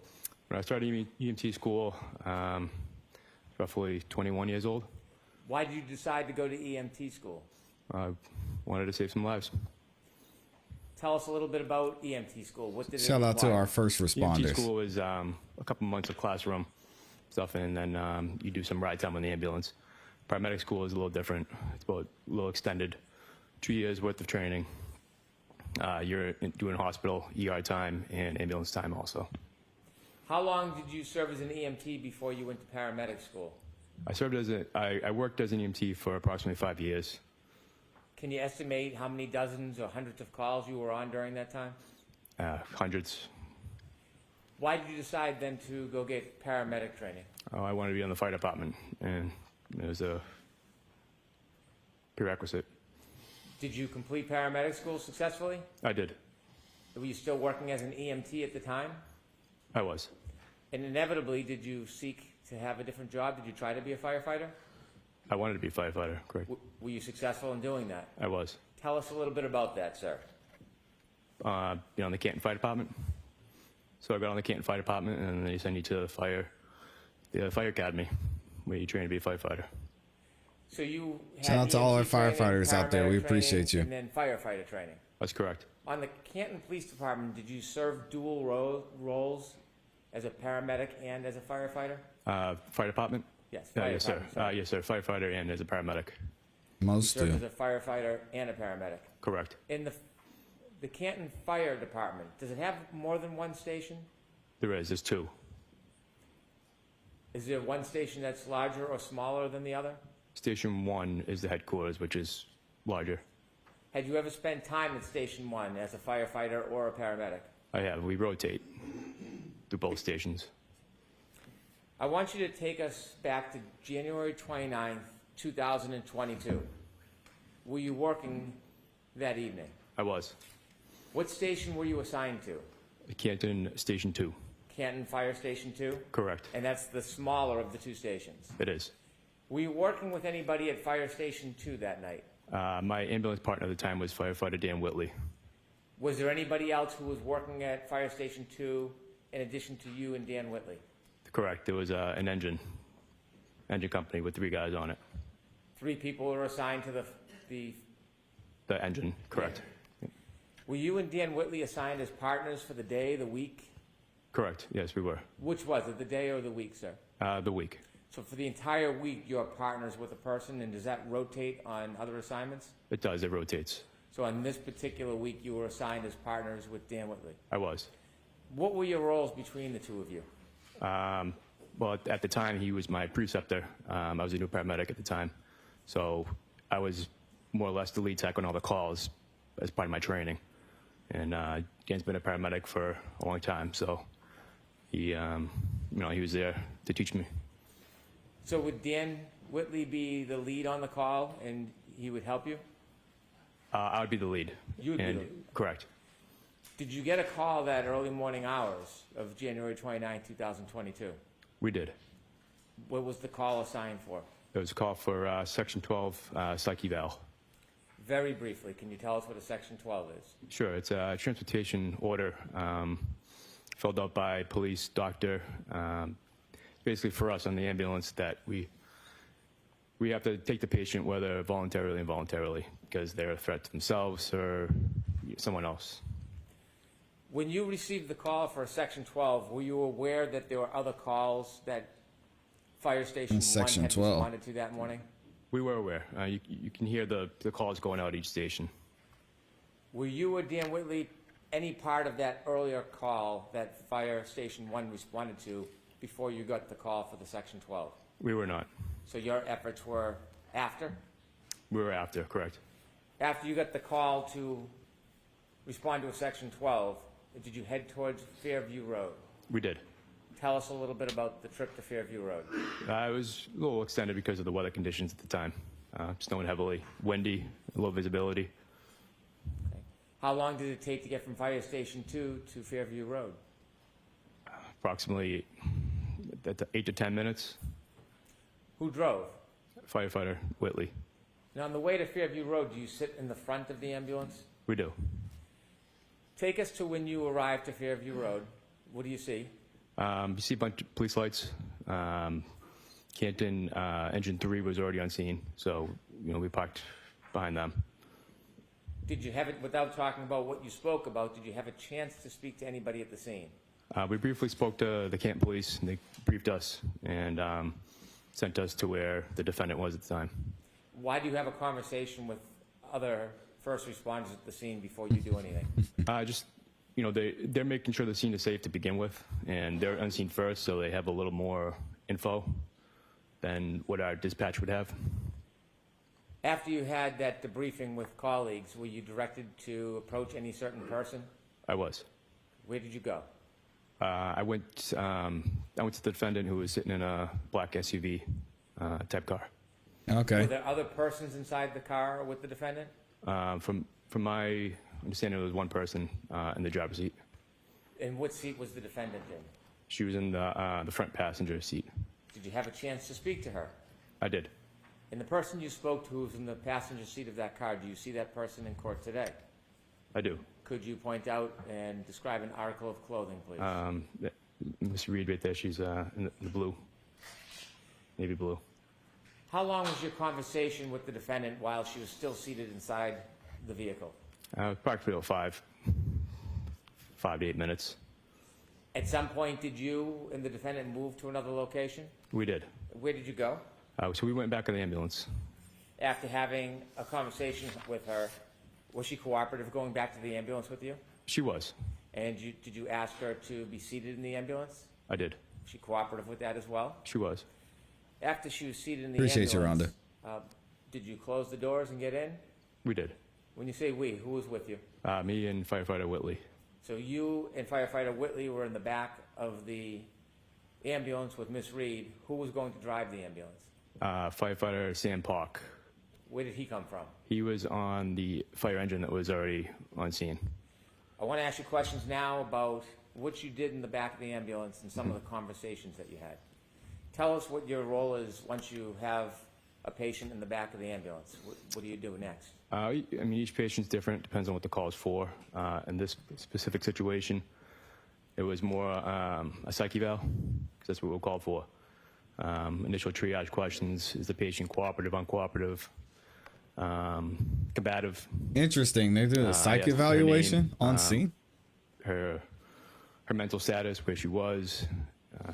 I asked her if she was suicidal, and if she was, did she have a plan? Did she want to hurt anyone else? Those are kind of the initial triage questions that I would ask. Why do you ask those questions? Just to get a kind of a judgment on the patient, reading the patient. What's your role at that point? Are you an investigator? I'm not. Are you in any way law enforcement? I'm not. Law. What's your focus when you're speaking to a patient? It's basically hearing them speak in their story. In this specific situation, we didn't know circumstances. We just knew that Miss Reed had found her husband, which she was calling dead on the side of the road. So it was a traumatic call. So when you were there, you knew nothing about what had happened before you got there? We did You not. said her And husband. your role had nothing to do with any of that investigation? We did not. You were solely focused on caring for the patient? Correct. Did you have any other role other than caring for the patient? Just making sure she got to the hospital safely. She didn't hurt herself. During those conversations, are you and firefighter Whitley doing the same thing or different things? Again, it depends on the call. I was the lead tech, so I'm the one documented, giving a report to the nurses, the staff. So I was more kind of getting that information, my initial triage questions, and then just kind of sat and supported Miss Reed. And Were you writing down information, technical information about status and health on a report? I was, yes. While you were doing that, was your colleague speaking to Miss Reed? He was. Did you have a chance at times to hear what they were speaking about? Yeah, and out. At other times, did you speak directly to Miss Reed? I have. Can you describe her demeanor or temperament? Initially, she was agitated because she didn't feel like she needed to go to the hospital. She said the statement she made. It's understandable. She didn't mean. She just kind of said in jest because of the events that she went through. So but then there'd be periods of which she'd be calm, and then it would fluctuate. She would have like pressured speech, repetitive, but all in all, she was cooperative. At some point, did you have a chance to speak to her directly about her mood? About her mood? About her mood. I don't know if I understand the question. Okay. Did she say anything to you about her last interaction with what she referred to as her husband? Objection. Sustained. Did she make any statements to you when you were giving her treatment or speaking to her about her husband? Objection. I'll allow that. It came in. He called it her So husband's. Him, One her of the reasons husband. why So. she was saying suicidal stuff is because the last conversation she had with her husband at the time was an argument. I didn't feel like it was my role to really find out the details on what was said, but that's what she said to me. That the last thing she said to him was an argument? Objection. Sustained. Come on. Did she tell you what the argument was It's hearsay about? 101. She did not. Inevitably, did you get a chance to bring her to the hospital? We did. Did you stay in the back of the ambulance with her? I did. Did you continue to have conversations with her? Yes, I did. Did you hear conversations or parts of conversations she was having with your colleague? I had parts. When you got to the hospital, what happens next? So we brought Miss Reed into the hospital, registered her, bring her to the psychiatric section. Is it? Thank you. I have no further questions. Okay. Mr. Jackson? It's interesting. He thought it was her husband. Uh-oh. AJ's back in. Here you go, AJ.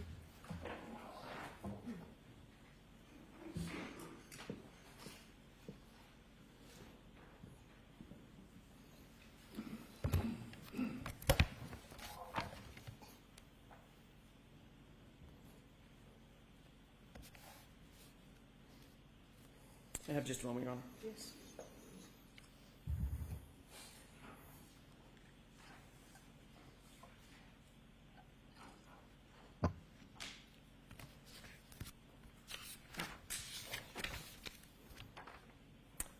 Good afternoon, Firefighter Becker. Good afternoon.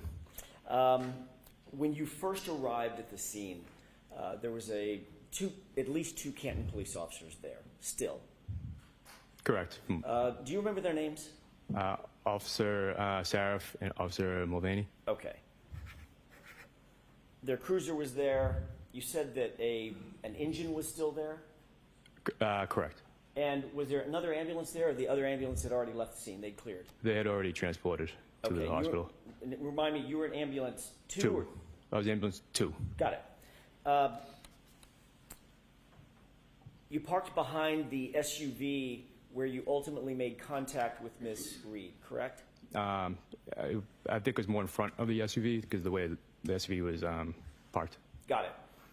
Got out of the ambulance, ultimately made contact with Miss Reed through the passenger door? Correct. Had a short conversation with her there? I did. You said it was maybe 5 to 8 minutes? More like 5 minutes because of the weather conditions. Okay, nothing of great consequence. I'm guessing just an initial, I think you called it sort of a triage assessment? Well, it's more of just introducing myself and asking her how she was doing. Got it. And then there was one other person in the cab of the vehicle as well? There was. Female, male? Female. So there are 2 females, one Miss Reed, one another female. Did you see any other civilian females out there? I didn't see. Okay, But so at least where you were, the contact that you had with Miss Reed and this other female, there was just 2 of them, not a third one. from what I saw, correct. Did you get the other female's name? No, at the time I did not. Okay. By the way, have you since gotten her name? Based on a conversation Firefighter Whitley and Miss Reed had back in the ambulance. Got it. Okay. And who is that other person? Miss Carrie Roberts. Okay. Oh, Carrie's back at it. All right. When you first observed Miss Reed, did you note whether or not there was anything unusual about her physical appearance, meaning anything on her? She did, yes. Describe that for the jurors, please. She had some blood around her mouth, her neck area. At that point, were you concerned about, obviously you're concerned mainly about her safety and getting her safely to the hospital, correct? That's correct. Were you worried that that might be her blood? Well, she had said that she had given CPR to her husband. Okay, you jumped a question ahead. I was going to say, did she tell you that it was in fact not her blood? She did, so that kind of, in a way, ruled it out. Okay. No injury for me. And that's a good witness. You didn't notice anything about her that looked like she was physically injured or physically in harm? I did not. Okay. No attitude, just straight indicated facts. that she had given CPR, mouth-to-mouth, attempts at mouth-to-mouth resuscitation to Mr. O'Keefe, correct? She did. And that would account for the blood on her face and in her hair and on her neck? That's what she told me. Okay. And based on your observations of her, you didn't have any reason to quarrel with that? Correct. Okay. You indicated that her tone was somewhat rapid and repetitive. Is that right? It fluctuated, so at times it was, yes. Did it appear to you at that time that she had gone through a pretty significant trauma, as best you were trained at the time? Objection. Nah, A little let bit him more have of a that. foundation. I'll give it to you. Sure. Foundation? Have you ever, in your course of training, seen individuals... This ain't a makeup tutorial. We got all the foundation we need. Frequently. Frequently. Everyone's different, though. Understood. Obviously, everybody's got their own personalities and the way of dealing with those things, right? Sure. Foundation. Have you been able to, through your training, assess whether, at least in your belief, your observations, if someone has gone through a relatively traumatic event, as opposed to just someone whistling down the sidewalk? Yeah. Okay. Did it appear at that time when you're interacting with Ms. Reed that she was showing the signs consistent of having gone through a trauma? At the time, yes. Okay, so hence the rapid speech, the repetitive speech, things of that nature. Correct. For her. For the defendant, some people don't have rapid, repetitive Understood. speech. I'm just talking about your observations of her at that time. Yes, yes, sir. Her demeanor was consistent with having gone through a significant trauma. For the situation, sure, yes. Okay. You said that she went from calmness to agitation. The agitation you accounted for being, I don't necessarily want to go to the hospital, I don't want to be sectioned, correct? She felt like she didn't need to. It wasn't, she wasn't going to act on her comments about wanting to harm herself. You called it, I think in a report, it's SI, suicidal ideation. Correct. That's obviously of great concern to you and your partners when you're assessing a patient, correct? That's right. You don't want to leave someone on their own if they're going to self-harm, correct? That's correct. You pretty quickly assessed, I'm guessing, Firefighter Becker, that she was not, in fact, in the position to self-harm, that I think you said that the statements that she originally made, if John dies, I don't want to live, were not necessarily at the level of actual suicidal ideation. Is that right? Yeah, I mean, at the time I believed her because of the information we got and what she went through. I'm sorry, I didn't quite understand your answer. Sorry, can you repeat your question? Of course. It's probably my fault. Yeah, that was interesting. At the time that you assessed her, even though she had made some comments about if John doesn't live, I don't want to live either, you did not elevate that to the level of her being That's why they were suicidal concerned at that moment. I see. So I couldn't rule it out, but Okay. I didn't think it was a huge threat at the time. Understood. But That's you what I was trying to get at. couldn't rule it out, so that's why we had to take her to the hospital. Understood. I mean, you had a Section 12. You had to take her irrespective of what you ruled in or out, right? Right. Okay. Firefighter Whitley was with you in the back of the ambulance the entire time you were with Miss Reed, correct? Not the entire time. He was before we decided transporting. He was kind of in and out, trying to find more of, talking to the police officers, find more of a story of, what happened, Okay. why we're taking the defendant on a Section 12.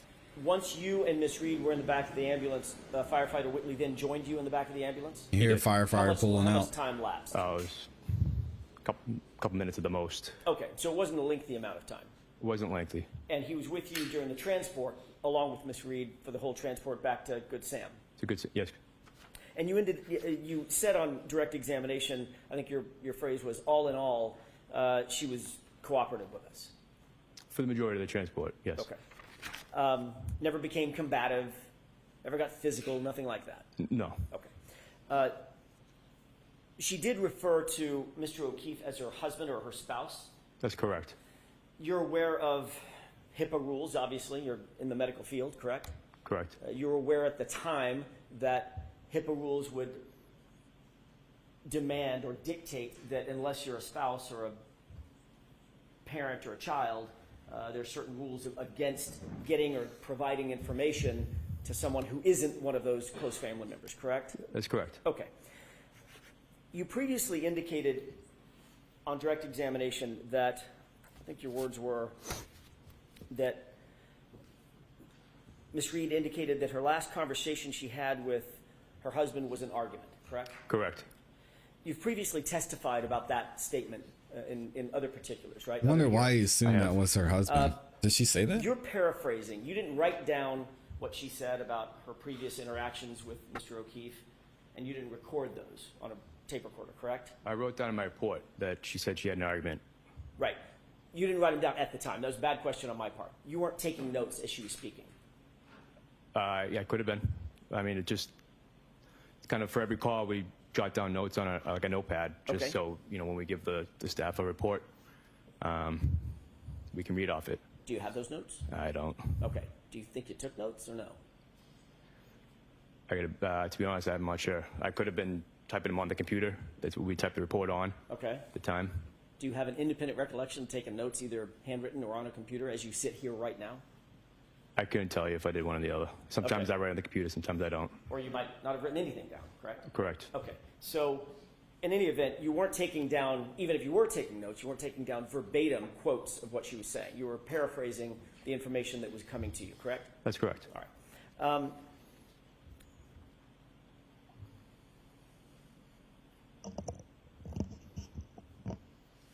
You had previously said or testified that the last time,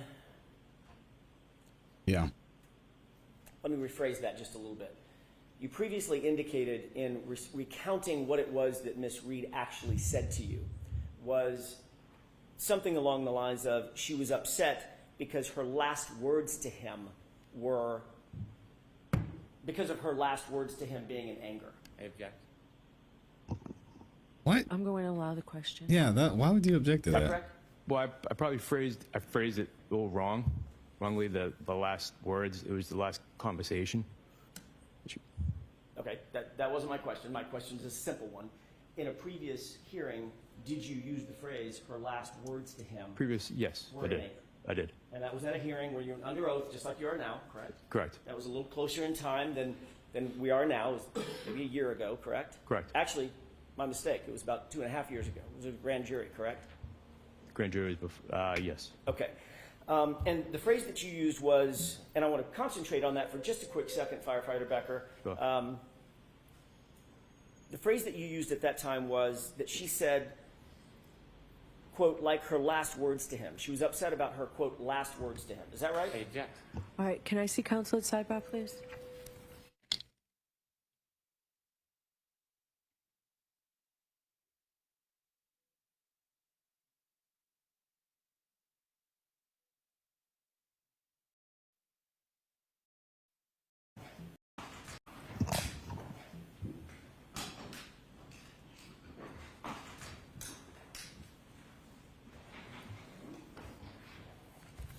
May I continue, Your Honor? Yes. We're back. Thank you.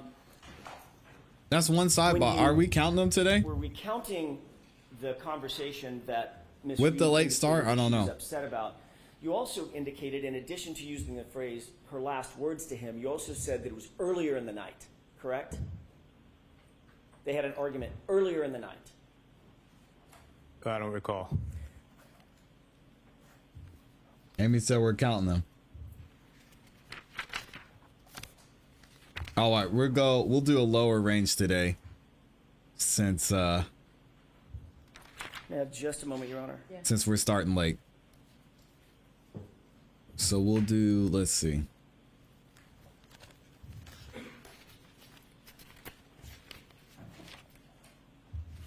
I'll make this more difficult. May I approach? Yes. Thank you.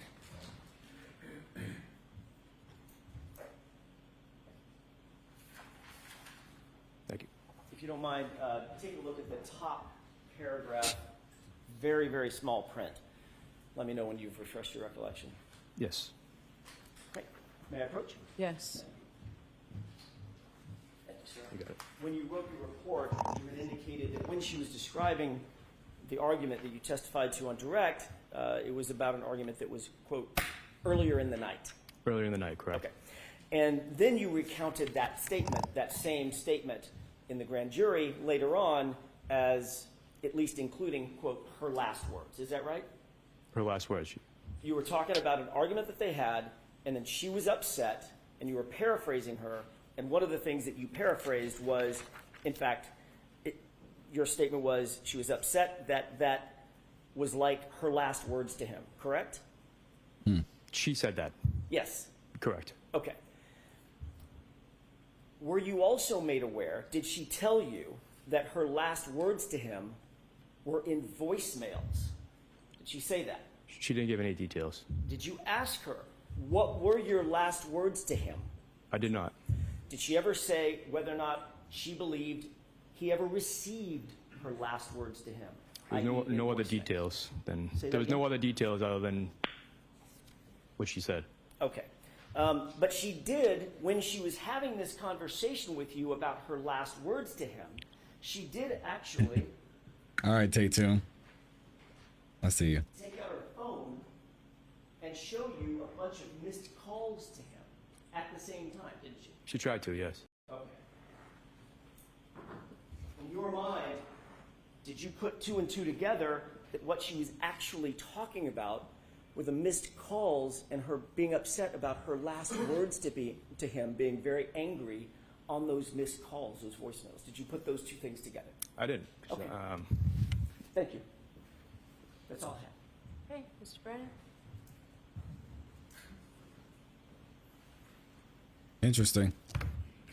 So when Ms. Reed told you that she was sad because her last conversation, or her last thing that she had said to him was an argument, did she ever suggest that was in a voicemail? Objection. Did she ever suggest it was in a voicemail? She did not. Did she ever suggest that she didn't actually speak to him, but instead it was some type of message? Objection. I'll allow that. Did she ever suggest that? She did not. In fact, you wrote a report saying that there was an argument earlier in the night, didn't you? Objection, Your Honor. Sustained. You then were interviewed, weren't you? Were you Yes. interviewed on February 14th, 2022? Yes. And you referred to the fact that she told you there was an argument earlier in the night? Argument early in the night. Okay. And she was telling you this when you were speaking to her that morning? Correct. Okay. Around 6 a.m. Right. Yes. And earlier in the night, do you know if she was referring to 12:30 I did not know. or 12:15 No. or midnight? I didn't know the time. So his answer is he doesn't know. You testified in the grand jury, and Attorney Jackson just asked you some questions about part of the statement you made to the grand jury when he said, like her last words. Would you like to put that in context of the whole statement you made? What's Do you the remember what is his last question? Do you remember the entire statement that you made in the grand jury about the statement that was made to you? I'd have to. Do you remember the state? Did he ask him, do you remember the statement about the statement that was made to you? What is that? I don't know how he understood that question. Words. Do you remember the entire statement that you made in the grand jury about the statement that was made to you? I'd have to. May I approach? Yes. You remember the? Jeez. This is page 81, lines 1 through 4. Please. I appreciate you, Tay. Right here, sir. 1 through 4, please.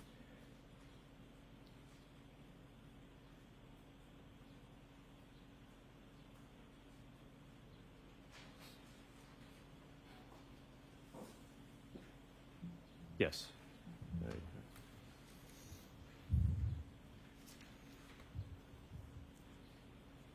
Now, when you made that statement you were asked about in the grand jury, you didn't just say, like her last words, did you? No. No. You explained your memory to the grand jury? Objection. Ask him what he told the grand jury. Okay. The grand jury, do you know it was on April 21st, 2022? Yes. Okay. And did you tell the grand jury? So she So I'm going to see counsel at sidebar first. Oh, we got another sidebar. That's two. How many sidebars yesterday?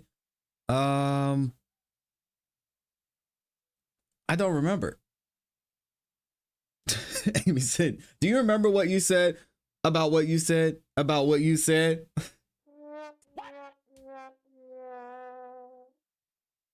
Yeah, it's wild.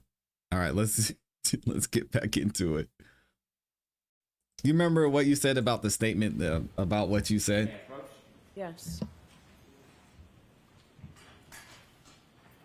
So I'm showing you that statement that you made that includes last words, but there's more to the statement, isn't there? She was upset. I'd like you to read Oh, okay, your sorry. entire Sure. statement, 1 through 5. You can read it out loud. So she was also she was upset also because she said they had, you know, the last time they had talked, she had gotten into an argument. So she was upset that that was like her last words to him.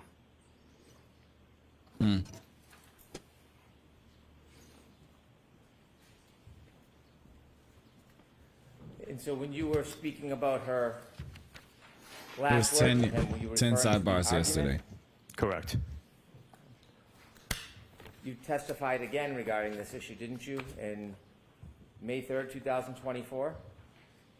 Correct. And at that point, did you think or believe that the conversation she was relating to you was about a voicemail? Objection. I'm going to sustain the objection. Did you use the word again on May 3rd, 2024, argument? Objection. I'm going to allow this. I used argument. May I approach, Your Honor? Yes. Can I ask you to read your prior statement on page 10, lines 9 through 13? Objection. I'm going to see you at sidebar again and bring these documents, please. Bring all of it. Are you serious? 3 sidebars in 10 minutes? This is insane. All right, let's skip ahead. Goodness. What is happening here? This has got to be a record.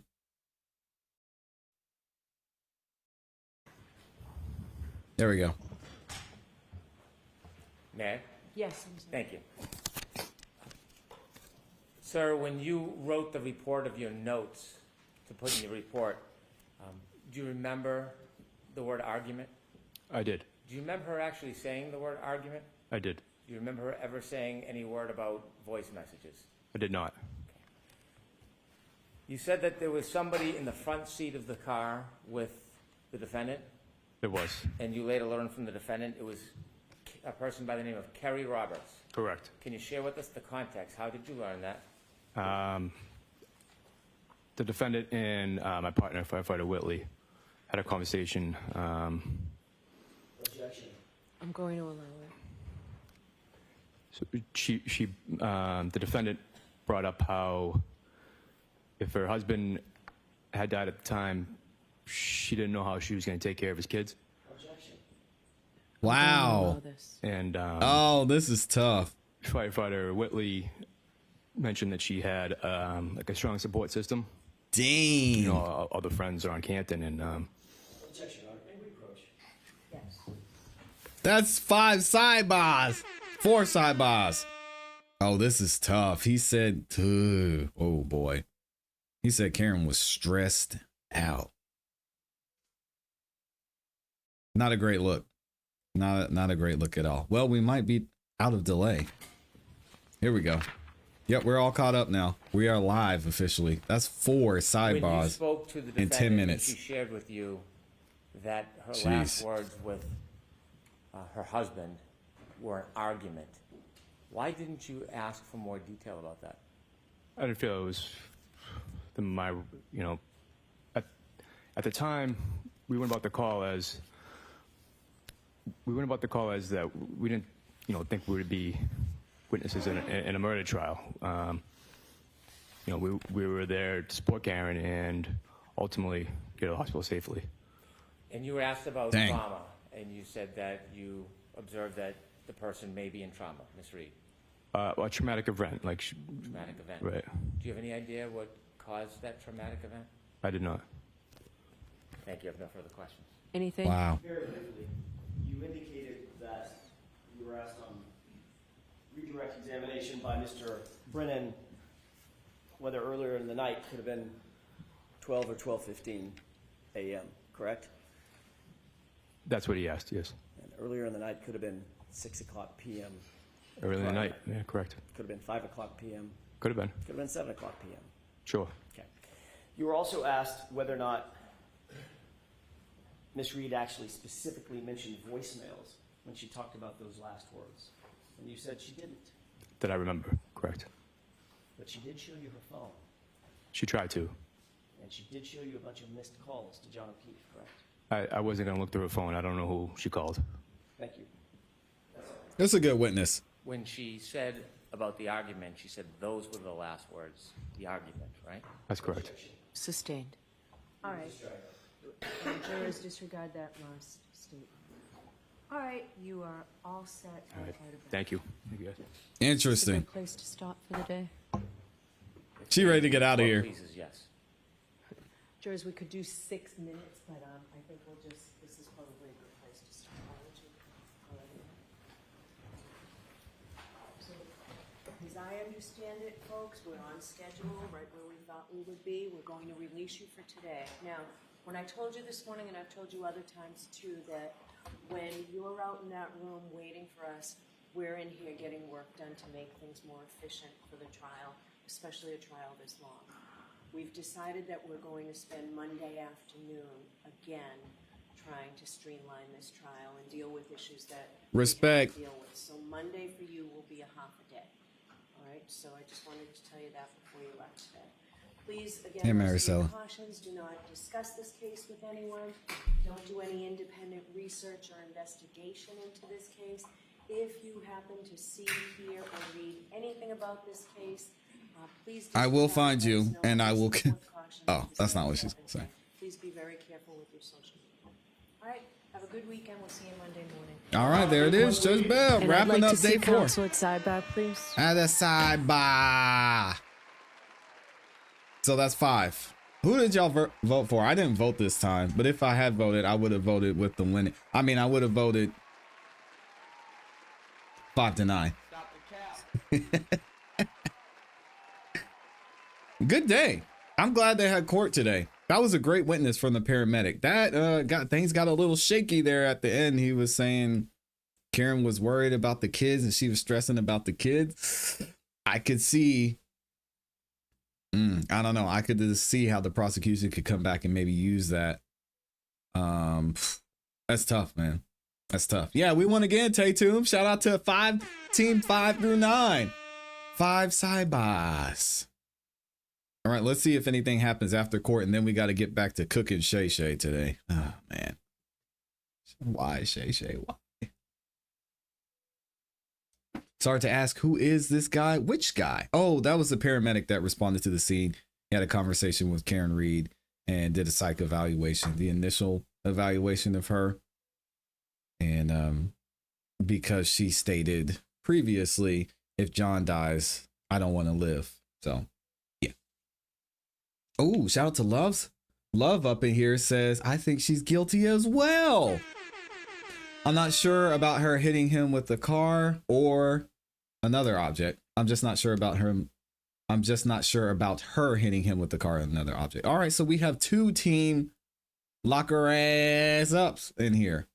Yep, Project Band shirt. We are done for the day with Karen Reed. We're going to wait and see if they come back and have anything else to say. Thank you again to all 900 plus of y'all that liked the video. We got 1,200 of y'all in here. If you could and you haven't yet, please like the video. Likes are free, y'all. It really does help out the channel. It's free. Come on. I think that's good because it shows she didn't kill him intentionally. I could go either way. Yep. Team 5 to 9 won again, but it looks like most of y'all, it was tied for a second. Most of y'all said 1 to 4 though. I would have voted 5 to 9 if I had to guess. It looks like we're going to have at least 5 to 9 sidebars, depending on what's going on. What else are y'all saying? Let me see. Late to the party. Oh, that was Maricela. Good to have you in here. Some people get hysterical like Karen. Karen seems like she lives on hysterical mode, to be honest. She's kind of... Anyway, some people are ready to burn the town down. If you've never found someone you love dead, you don't know what you would do, what you would say or do, especially in that situation. Not to mention she administered CPR. Good Lord. Or she was giving a mouth-to-mouth resuscitation. Like, geez.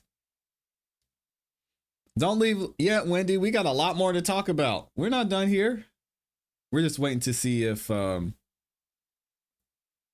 we have any other thoughts from the prosecution or the defense after this. What do y'all think so far, though? So now that the sidebars are done, it looks like congratulations to team 5 through 9. I want to ask everyone who's in here. We've got over 1,100 of y'all in here. It's time to ask, is Karen Reed guilty? I can't wait to see how this goes. Amy said, I need mouth to mouth. Hey, yo. You better stop playing. Judge heading to the porch for the afternoon in her almost. Yo, leave Judge Bev alone, man. I don't know why I started that rumor. I'm probably not the first one to say it, though.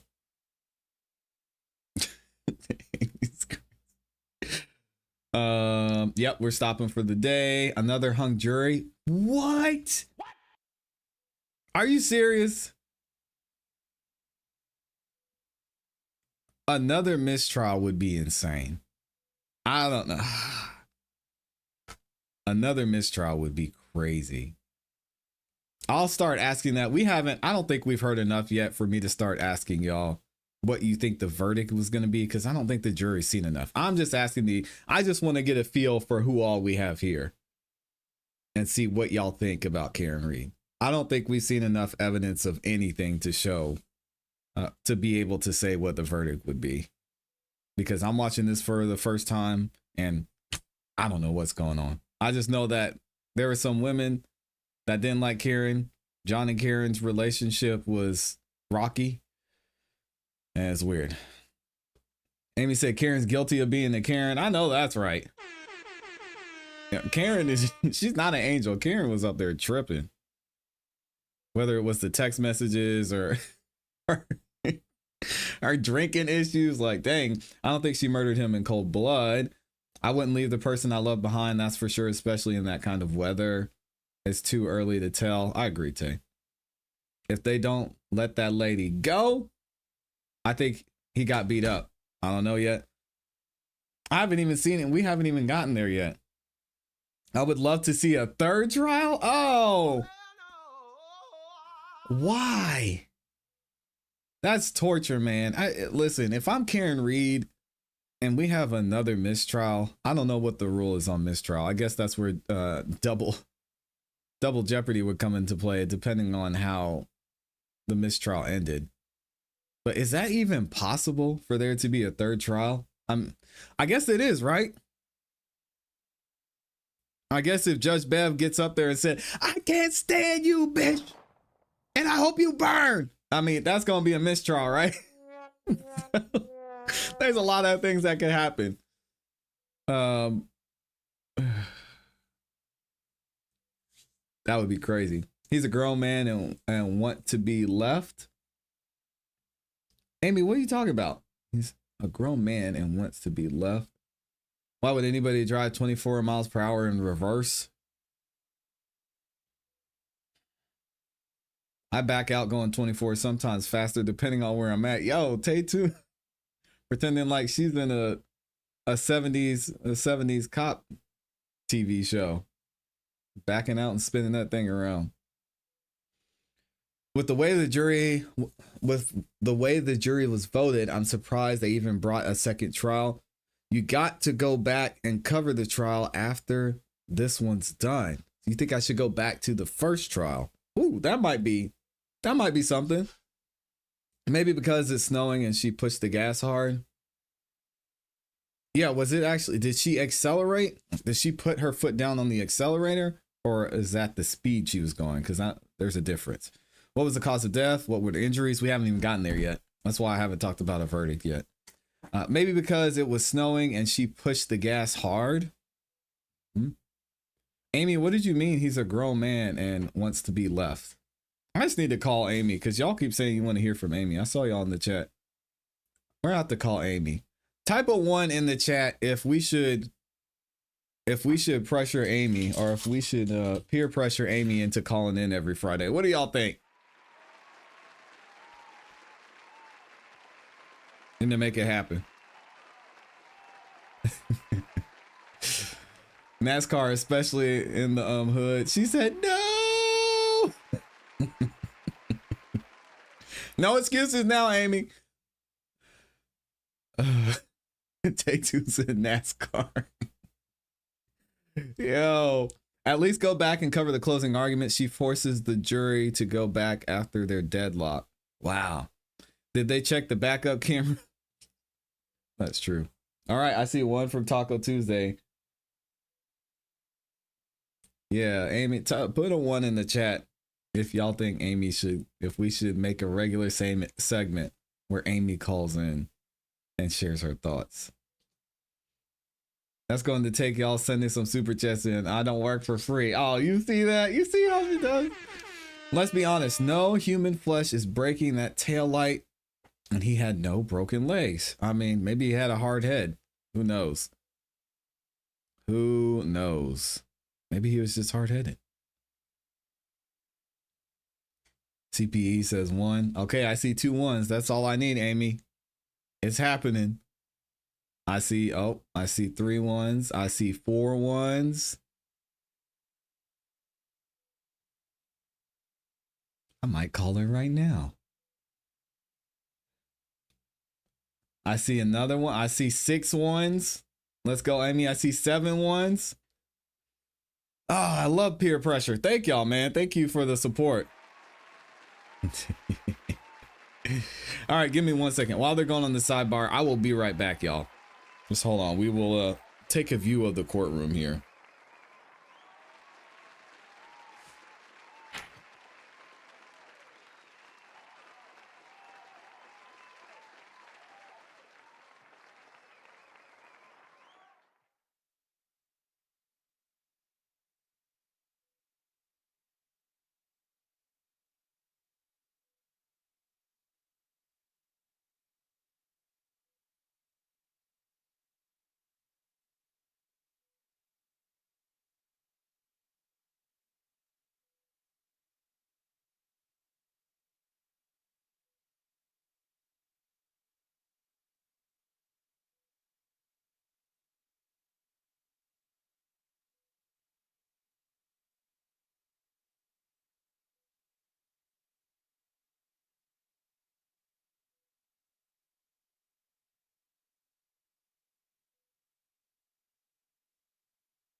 All right, we'll see you Monday.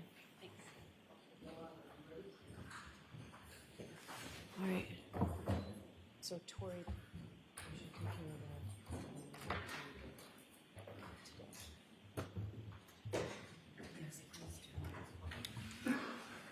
Goodbye. Margaret, thank you.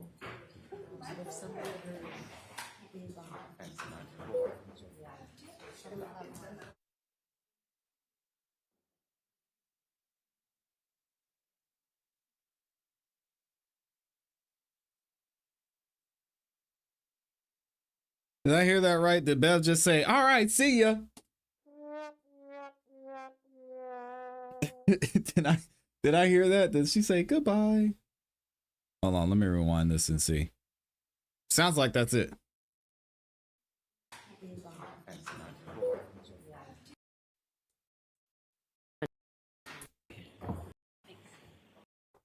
I think that might be it, y'all. All right, we'll see you Monday. Okay. There goes. All right. so Tori.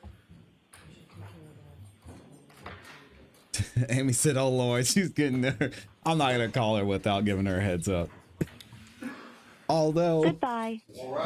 Margaret, thank you. I could. All right, that's it, y'all. That's it for day 4. Not too crazy. We had a snoozer. We had a snoozer with the doctor first, and then we had obviously the paramedic that talked to Kieran when he initially went to the scene and started to do his evaluation. Yeah, I rock with it. I thought it was a good day. Trying to see. Oh no, that's not what we want. We got to get Shay Shay up here. So we're going back at Shannon Sharpe because I've got a ton. Oh man, I'm gonna miss some of this Shannon Sharpe stuff. But I want to get into. We got to talk about Shannon Sharpe's attorney. Oh, Mr. Davis, Mr. Lanny Davis. I'm going to go ahead and cover it here real quick. Let's go ahead and we're going to switch gears a little bit and go back into Shay Shay. So Don Lennon actually did an interview with Shannon Sharpe's attorney. these guys, I don't know what they're doing. They're pulling out the social media playbook from Tony Busby or what, but Shannon's out here talking. He's still running his podcast. Congratulations to him. Get your money, man. Don Lemon is now going to interview his attorney, and we're going to hear some interesting things from Shannon Sharpe's attorney. I've got a lot to say on this. I didn't watch the entire thing, but we're going to go through it together. I'm going to hear what y'all think. Let me know. Here we go. Shout out to Don. Shakedown. So let's bring in Shannon Sharpe's attorney, the famed Lanny Davis, who's represented just a number of high-profile people. And I've worked with Lanny for years, at least, interviewing him for clients that and the stories that he's been involved in. Lanny, thank you for joining us. Thank you, Don.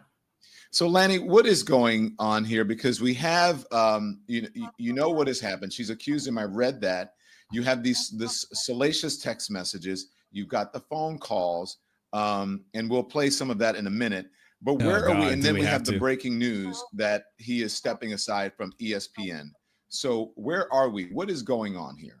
Well, let me at least add to the words stepping aside and start with that, and then I'll answer your question, if you don't mind, Don. He's stepping aside. He's elected to step aside to take care of his family and to deal with this blackmail filled with lies by this individual who uses OnlyFans to make money and to act out in excellent deflection. But the reason that's relevant is that we are going to counterclaim and file suit against her. She will be under oath, and we will show that what I'm saying is true. She's lying about anything other than consensual sex. There was never anything but consensual sex. The reason we sent out her own words, her own text messages, is that she often asked for rough sex. She in a text message that we just recently put online, she said, "I want to be in a dog collar. Daddy, I want your black babies." She has been role-playing on OnlyFans. She was role-playing and asked for this with Mr. Shannon Sharpe. So we are going to prove this in court when we sue her in a counterclaim. But I'm saying on the record, she's lying. We have evidence of her lies from her own words and what she was asking for in the text messages, but we will prove affirmatively what Shannon Sharpe said on his Instagram account. He's innocent. There was never a moment of other than consensual sex. And this is about blackmail and a shakedown scheme. I don't know. Okay, so people are dialing in at every second, as you know, and streaming. That's what Shannon does. I'm sure you're very aware of it. So we have more people joining us. So I just want to say that we are joined by famed attorney Lanny Davis, who is attorney for Shannon Sharpe.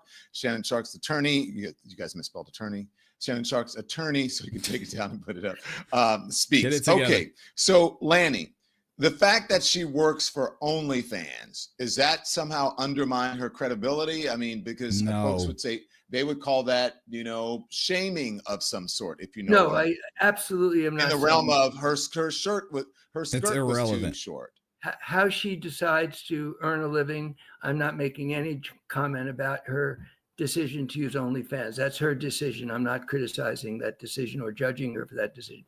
The relevance is fantasy role playing is what, among other things, she does on this particular site, OnlyFans.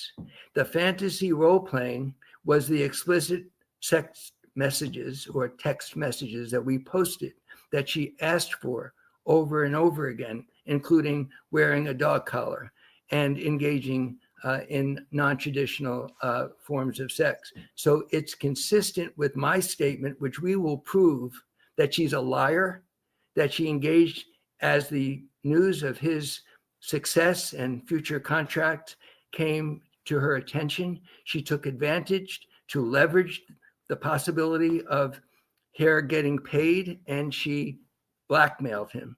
And we are suing her, and we will prove that this was a scheme to blackmail involving secret taping, and we will prove Lanny. We don't stop skipping ahead, man. You can't skip steps. He's skipping over the entire lawsuit saying, we're going to sue. Well, we got to get through this first. You already offered 10 million, Lanny. Like, what's going to happen, dude? And this whole BDSM thing, I'm not going to keep harping on it, but it doesn't matter. unless there was an agreement and they say, hey, let's participate in some consensual non-consent stuff. She said no. That's it. Was there an agreement about a safe word? That is crazy, man. Is telling the truth that he was never, ever involved in anything other than consensual sexual activity privately between two adults. Okay, so let's some of these things that we have. I want to play this recorded phone call because this is the first thing that came out after she filed the suit. And then you and I will talk about it. This is a call between Gabby, right? She was Jane Doe. Now she has been identified as Gabby, but she has a different name on OnlyFans, correct? Yes, Carly, I believe, but she has several aliases. One of them is Carly. Yeah, and Come on, Shannon Lanny. Sharpe references that in his response that she's Carly on OnlyFans. Okay, so this is the first thing that came out. This is a recorded phone call. Take a listen, everybody. Well, you're coming to LA tomorrow? Yes.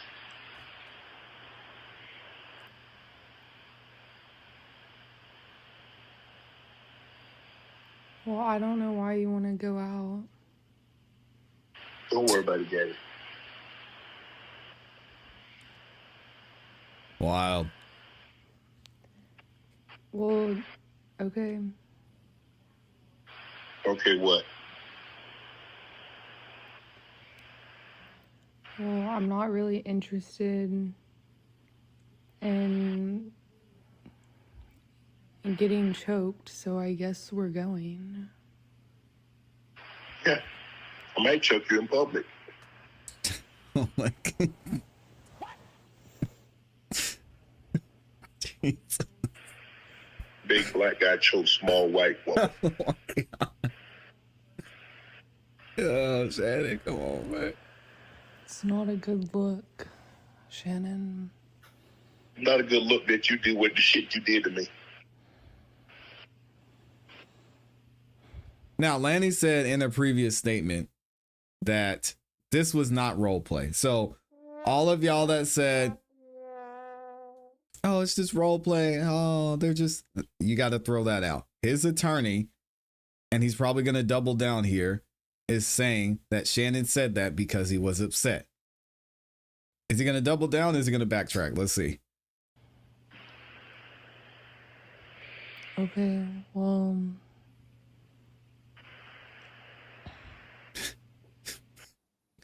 Okay, so put this into context for me, Lanny. What Yeah, precipitated please, this, Lanny. and what's the context of this particular phone call? Thank you. The lawyer who represents this Ms. Zuniga is well known for putting things out of context and posting a secretly taped telephone call without posting a text message where she has a collar around her neck and she says, choke me. And without posting all the other examples of fantasy role playing that she asked for involving choking and other forms of non-traditional sex, is a deliberate part of the scheme to blackmail. She didn't tell Mr. Sharpe that she was taping. She does secret taping. We have certain evidence that a tape that she's going to use as part of her blackmail attempt was heavily edited. And when we asked to see a copy of it to determine whether it was edited, she and her lawyer said no. Now, this out of context telephone call, you can hear her voice. Her voice is not somebody who is afraid of being choked. In fact, Mr. Shannon Sharpe never, ever choked her. After this telephone conversation, they had many times of consensual sex. Did he? The apartment in Las Vegas. She followed him to Las Vegas when he moved there. The apartment had 3 or 4 different secure access points. She had to come down with her telephone to open the gates. She welcomed him into her apartment with all that. Lanny, you're not answering the question, man. Give us the Don said, give us the context of the phone call. Lanny's like, Tony Busby, he did it. Well, you know, you hear on the phone call and they did stuff after that. What's the context, Lanny? Because you said Shannon said that when he was upset. So is that true? What are we doing here? Security, and this whole telephone Dang, conversation is consistent with what we put online, which is the desire for fantasy role playing, similar to what she does on OnlyFans. So what's the Okay, context so I'm of the going in phone call? order of as things happen. So that phone call came out, the lawsuit was filed, that phone call came out, and then you guys responded with releasing the text messages. Am I correct with that? To provide context to this distorted drip by drip release of her secretly recorded telephone calls to try to suggest that Shannon Sharpe ever did anything but consensual sex. All the text messages, all her activity after this alleged event that she's referring to were all consensual, and we will prove that. Okay, so then, I but his wonder, response. again, I'm thinking about this too. I wonder if Shannon paid her through OnlyFans or how he paid her, because would she be able to argue because of the nature of her work? That's something that she does regularly. I don't know. We're all consensual, and we will prove that. Okay, so then, but his response came after you put out the text messages, right? His on-camera response, that was later, or which one came first? No, well, he immediately, I think you're referring to his Instagram comment.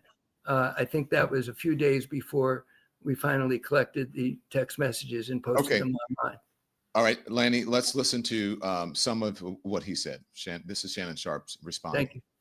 No, this My response is family, garbage. friends, supporters, and colleagues, I want to speak to you directly and from the heart. This is a shakedown. I'm going to be open, transparent, and defend myself because this isn't right. This is all being orchestrated by Tony Busby, who has targeted Jay-Z. Tony Busby targets black men, and I believe he's going to release a 30-second clip of a sex tape that tries to make me look guilty and play into every stereotype you could possibly imagine. That video should actually be 10 minutes or so. Hey, Tony, instead of releasing your edit, put the whole video out. I don't have it, or I would myself. You know what happened, and you're trying to manipulate the media. The encounter in question took place during the day at her invitation, and now that appears to be a deliberate setup, coordinated by Gabby, also known as Carly, on OnlyFans. Gabby and Tony Busby want $50 million. What they're getting is sued for defamation and trying to take me down. My career is all about real talk and honesty. I know my family and fans know exactly what this is about. And I'm going to be out there telling you whatever I need to say, just like I always do. I love all you guys. Thanks. Yeah, it is unusual. The problem with that is if what Shannon's saying is true, which I'm just going to believe him. I'm going to believe he's innocent until proven guilty. If what he's saying is true and it was a setup and she invited him over there, then recorded it and was like, no, don't do it. Like, you're still going to have so many issues with that, because unless she said, hey, Shannon, when you come over, I'm going to tell you no, and I want you to put it raw in the back door, then it's not going to matter. It's not going to matter. Because she can say, as she's sitting in front of the jury or the judge, all right, Miss Gabby, did you have this type of relationship with Shannon? Mm-hmm. Yes. Did you invite Shannon over? Mm-hmm. Multiple times. Did you have a good time with Shannon? Huh? Yeah. Did you enjoy your time with Shannon? Yeah, I did. Did you invite him over that day on January 2nd? Mm-hmm. Yeah, I did. Did you tell him you wanted to be abused? Did you tell him that, you wanted him to choke you? Oh, yeah. We did that all the time. Okay, cool. So what's the issue, Miss Gabby? Well, the issue is we got to a certain point. I told him to put on the condom. He said no. I told him not to, you know what? Hey, yo. And he did it anyway. And then I texted him after that and told him I was upset because I didn't want him to do that, Your Honor. He took it too far. I said no. No means no. Guilty. It's that simple. Just like I always do. I love all you guys. Thanks. It is unusual. I mean, this is a different day and age, Lanny. I mean, you and I are old enough to remember where you didn't, the lawyer either responded or it was no comment, but we're in a different age now. Why do you feel it was necessary? Lenny and Shannon Why need did to Shannon feel it shut was up. necessary? And I'm sure he ran this by his representatives to get in front of this and get it on camera. Well, I'm his lawyer, and he's been sued with vicious lies that are contained in the lawsuit filed by this Mr. Busby. We'll see. And I believe we're him. going to be suing her as a counterclaim, and we will prove she's lying. But then I said myself to Shannon Sharpe, you need to talk to your family, your friends, your fans, everybody who watches ESPN, because you are telling the truth. The truth is on your side. And when you say it yourself, rather than me or somebody else saying it, you will be believed. And I ask everybody to find that. It's on formerly known as Twitter, X, and you can watch him. And I said to him, Shannon, the television camera quickly detects somebody who's not authentic and doesn't lie. I'm kind of an expert in that subject.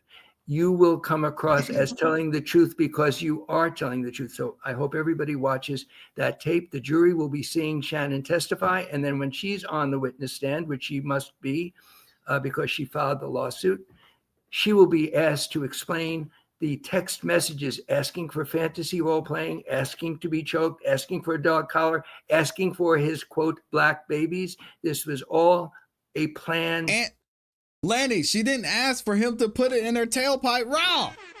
Where's that text message? I don't hear from Lanny saying she asked for this. Dang, man. I get he's a lawyer doing his job. Y'all are probably getting sick of me saying this. She did not ask him to do that, what she's alleging she did. And I have not heard Shannon. I haven't heard Lanny. I haven't heard Stephen A. Smith. I haven't heard Don Lemon say, okay, Shannon didn't do this. No. All I'm hearing is, okay, Shannon did it, but she wanted it. She's saying, no, I didn't want it.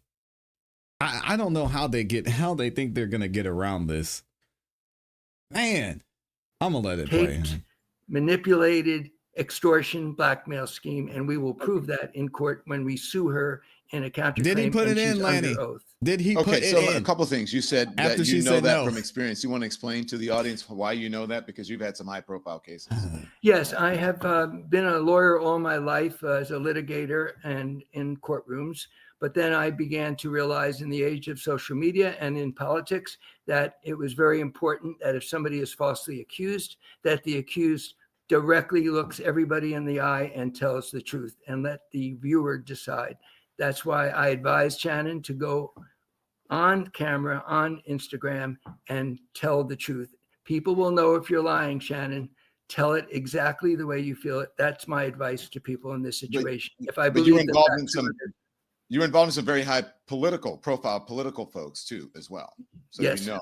I have people in politics who are falsely accused, people in politics who do something wrong. My advice always is tell all your truth, tell it early, and tell it yourself. And that's the advice I've given politicians.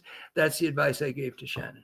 Okay, so let's go through some of these because you mentioned some of the text messages. Okay, so this is a screen. Let's put up the full one of some of the text messages here, and so there are a number of them. But I want to go through some of them if you can just run through them, Andy. Yes. And so we have a couple of pages of them, and I have to warn you, they're salacious, and because you know it says, "But I cried when you left because I begged you to put on a condom." And not put it in my backside, and you didn't listen. I don't care what our history is. No means no, Shannon. Now folks are saying that one is really damning. You want to talk to me about that one? Yes, this is all her scheme and her plan. If she's not scheming and planning, why does she refuse to turn over the edited tape that will prove that she's schemed ahead of time, planned this, and then edited a tape to make it seem as if no means she is being taken against her will? The facts will come out when we see this tape. I hope it's true. He has said in the statement, I hope it's true that this he's tape innocent. was edited. This whole conversation was fake. This was a blackmail scheme, a plan to squeeze money out of a man that she knew had been successful.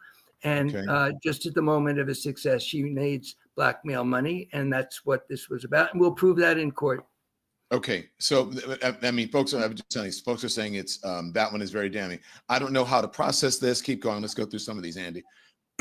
Can I call you later? So I'm just showing some of the evidence, and this is 1/2/25. I want to be abused, Daddy, from her, saying, and this sort of goes into what you were saying. I want like some hardcore BDSM action, though. That was in BDS January is sadomasochism. of last year. She sent photographs that we could have put up, and more than we did, that are from her bondage and what she prefers. So the notion that she's now suddenly claiming, after editing a tape and faking everything and saying no while she's asking for this, as you've just seen, are our evidence of lies and the scheme of a blackmail. And it doesn't make any sense that she came back and voluntarily wanted to see him more and had consensual sex even after her claim that she was coerced. Okay. Yeah, because this one was later. That one was 1:30. Okay, and then there's, I guess that's a picture of her. I want you to tie me up like this and abuse me, Daddy. Okay, let's keep going through. And then I guess this one would be from Shannon, agreement. I'd be killing that young, you know what? Yeah. Shannon, man, come on. He said, I'd be killing that young. Hey, you see this? Kitty cat or whatever. And then Don and Lennon said and then whatever. He got uncomfortable with that because of what happened with, I think, on Instagram when Shannon had the unfortunate situation of going live during a personal act. Absolutely not. When you give me a formal apology for cheating on me on Instagram, I live and multiple other times, then we can talk about it. What's this one about? So this is when we're in court. We'll be looking at a jury using its common sense whether this individual can be believed at all. This is a woman who has planned and schemed to set up Shannon Sharpe. Her telephone call or setup. She didn't tell him she was taping him. This shows that her plan was executed just at the moment that he appeared to be most successful with his podcast. That's called blackmail. No, and I see y'all asking in the comments. All of these text messages are before. All these text messages that were released were before the incident. The incident took place on January 2nd. We don't see any text messages post January 2nd. They're also showing that her text messages were asking for the very behavior that she then falsely and willfully falsely, called lying, said was not consensual. That's why these text messages are so important. Let's go through a couple more here, and I won't burden you with all of them. Absolutely not. When you give me, okay, that one's the same one. A formal apology. That's the same one, Andy. Let's go to the formal apology. He says, she says formal apology, and then keep going. I've said sorry, Gabby, and I think the next one she says, that's bad. That's bad right there.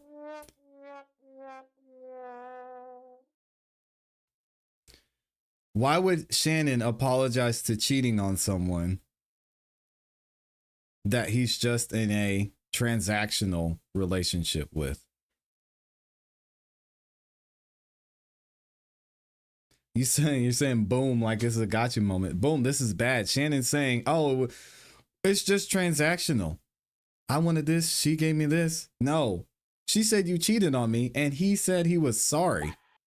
Is that role play now too? How do y'all argue that? A formal apology. That's the same one, Andy. Let's can't have it both ways. Formal Shannon. apology. He says, she says formal apology, and then keep going. I've said sorry, Gabby, and I think the next one she says, but you haven't said I'm sorry for what, and you say I'm sorry, and you never say what you're sorry for, and you're going to make it right. Okay, wow, keep going. Dang, she had him by what's taking so long? Either you don't have the cash to show me right now, or you're with Michelle. Which one is it, Shannon? Now, what is that about? Yes, I was about to say, may I interrupt, but you gave me the chance to comment. First of all, money. When she became transactional with Mr. Sharpe, with Shannon, where she demanded money from him for sexual acts, no different than what she does on OnlyFans. I'm not judging that. That's what she does. She asks for money for these role-playing fantasies. Doesn't matter. Number two, what is she angry about? She's not angry about forced sex or the R word. I hate to use it, I won't repeat it, is what she's accusing him, lying that the R word applied to consensual sex. She's jealous because he was with another woman and it was live streamed. He did that, and that's up But to I him thought they to, weren't in a relationship. explain. But what the result was, she was angry, not at non-consensual sex. She was angry because she was a woman who was jealous, and lots of us have jealous feelings sometimes, and there's nothing unusual about that. But the motivation here is money, always money. He was paying her money for sex. She gets now the flavor that she can get a lot of money, and that's what blackmail is about. Paying that blackmail money That's what you isn't get for about messing admitting with the- wrongdoing, by the way. It's swimming what with the sharks. blackmailers do in order to avoid embarrassment to your family and danger to your future. People pay blackmail money not because they did anything wrong. I've seen some reporting on that.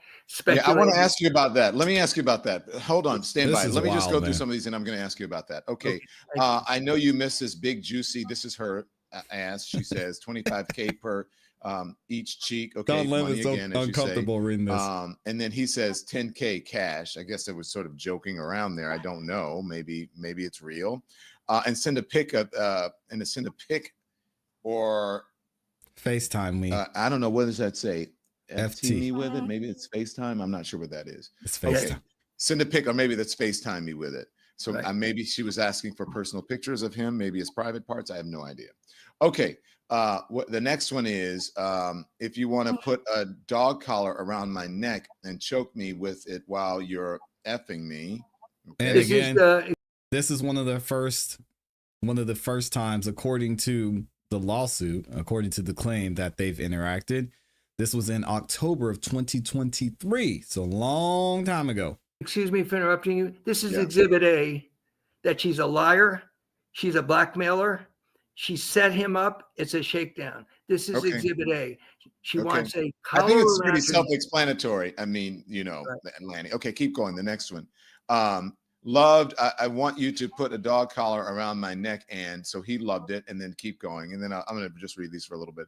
But there are other ones that saying, I want you to put your, if you scroll through them, Andy, or put the big one up, I want you to put, I think she said, your black baby soup or something inside of me, and I want to have your big black baby, and all of those kinds of things that people are like, oh my gosh, what the hell is going, I want you to put your tongue in my you-know-what, and then marry you. Blah, blah, blah, blah, blah, blah. And again, all of these are well before January of this year. I want to put y'all know, that was November 2023, January last year, August of last year. Put your big black baby in me, August of last year. Okay, so that's pretty salacious. Now, black baby soup. Can I just jump in as a lawyer? It is salacious and is not exactly we get it, Lanny. easy to read. Nice. But it's about lying. She's accused him of the R word, non-consensual forced sex. And yet her text messages convey exactly the opposite. She wants to be dominated. She uses sadomasochism expressions. She sends photographs that we have of bondage. Do you think a jury is going to believe this liar who wants money, demands money, and then in order to stay silent in the future, engages in blackmail and asks for money? I don't think the trial is going to go very well for her. And I think her lawyer. Shout out to Lanny. He said, do you think the jury is going to believe this liar? Well, obviously her credibility, I mean, let's be real.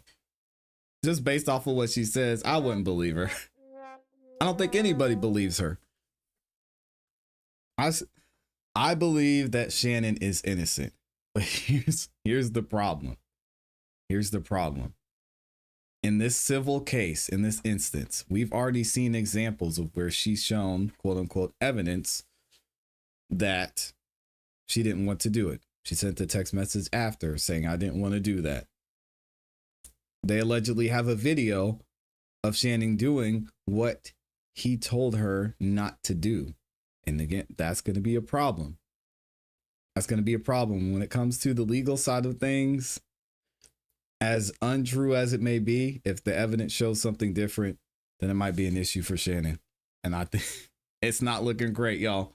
Lawyer who's known for other practices, as Mr. Shannon pointed out, of suing black men. I don't think her lawyer is fully prepared for what's going to happen to her when she must take the witness stand because she filed the lawsuit. She can't decline to take the witness stand. She will be subpoenaed by us. If she declines, in my opinion, the lawsuit will be dismissed. You're going to court. No. Is there a settlement here? Because every legal person I've seen online or in a story is like, this will settle. This will not settle.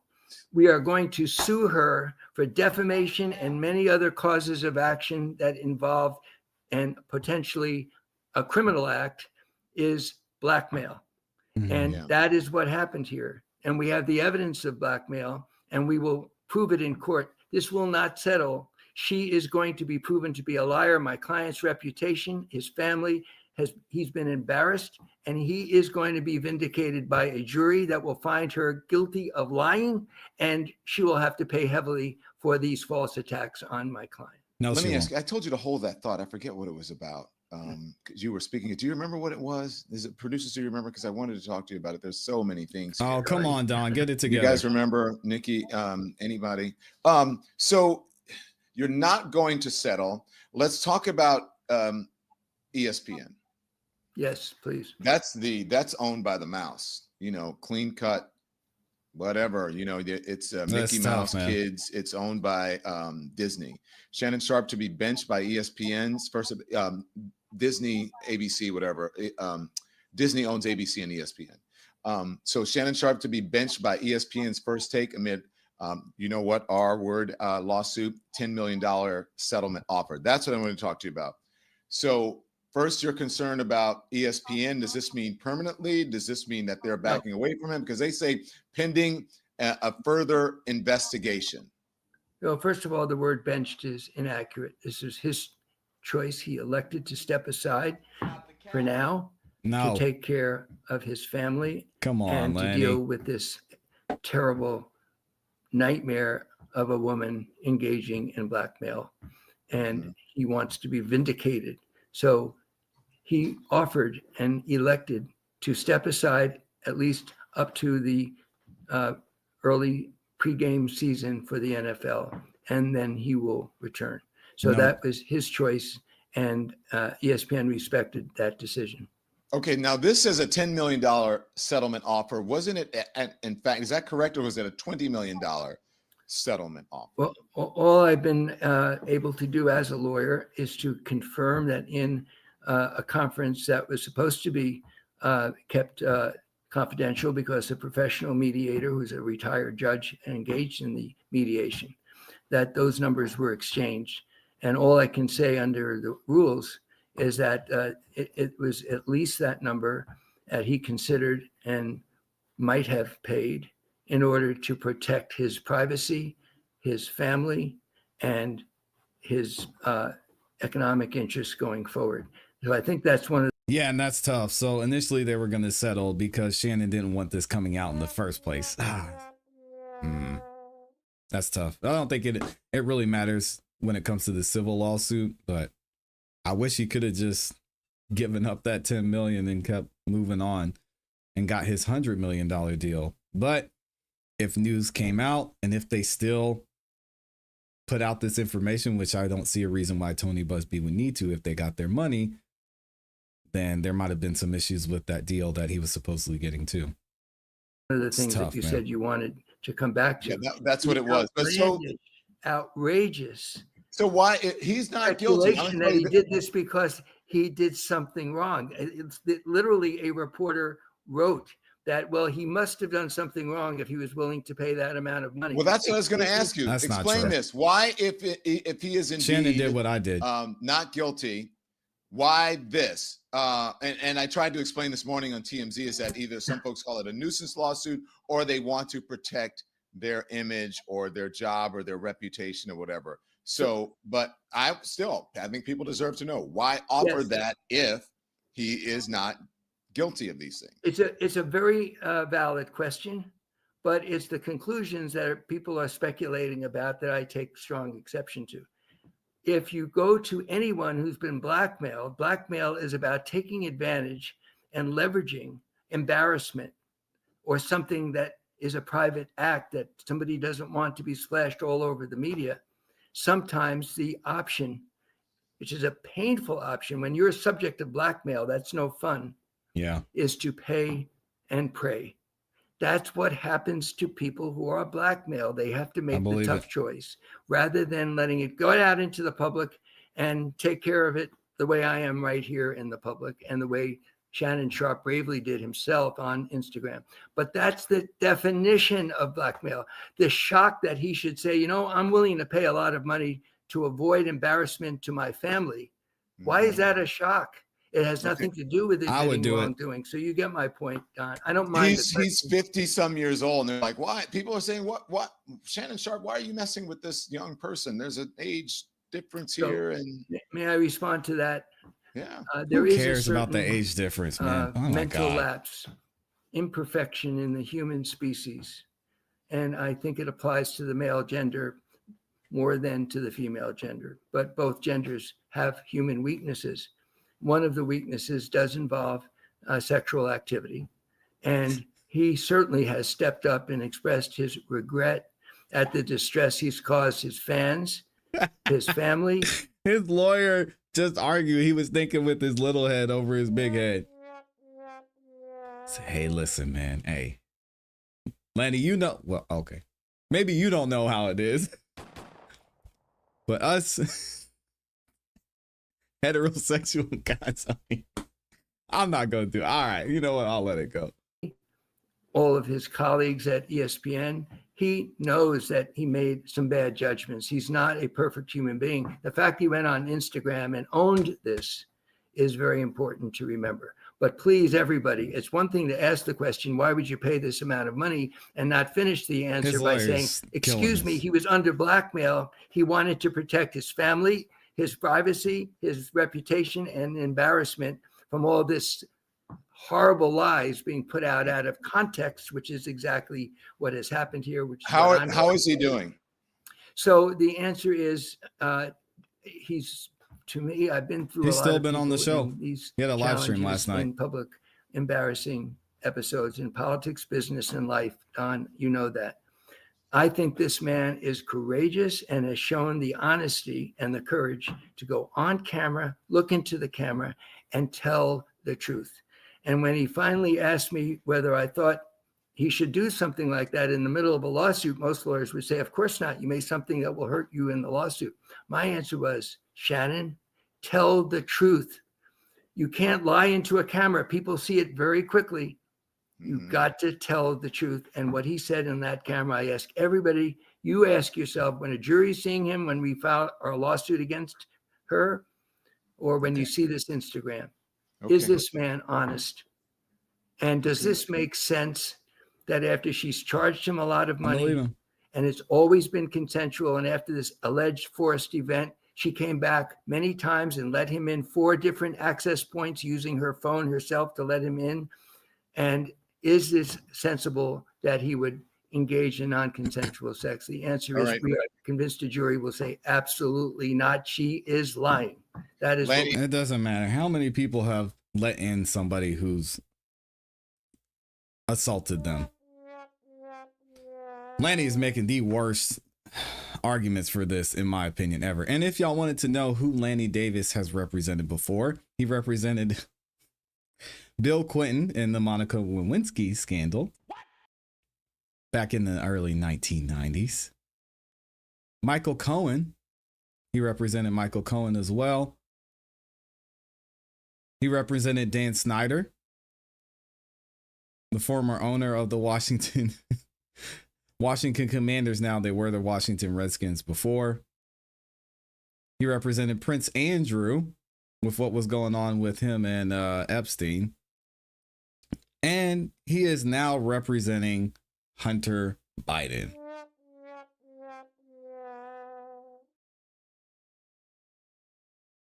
Anyway, let me know what y'all think about this in the comments and in the chat. Yeah.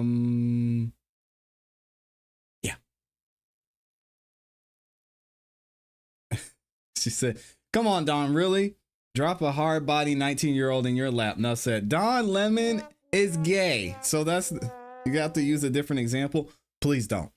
Just use your imagination. Don't type it in the chat. So yeah, I don't think it's gonna work the same for Don. I get your point, though.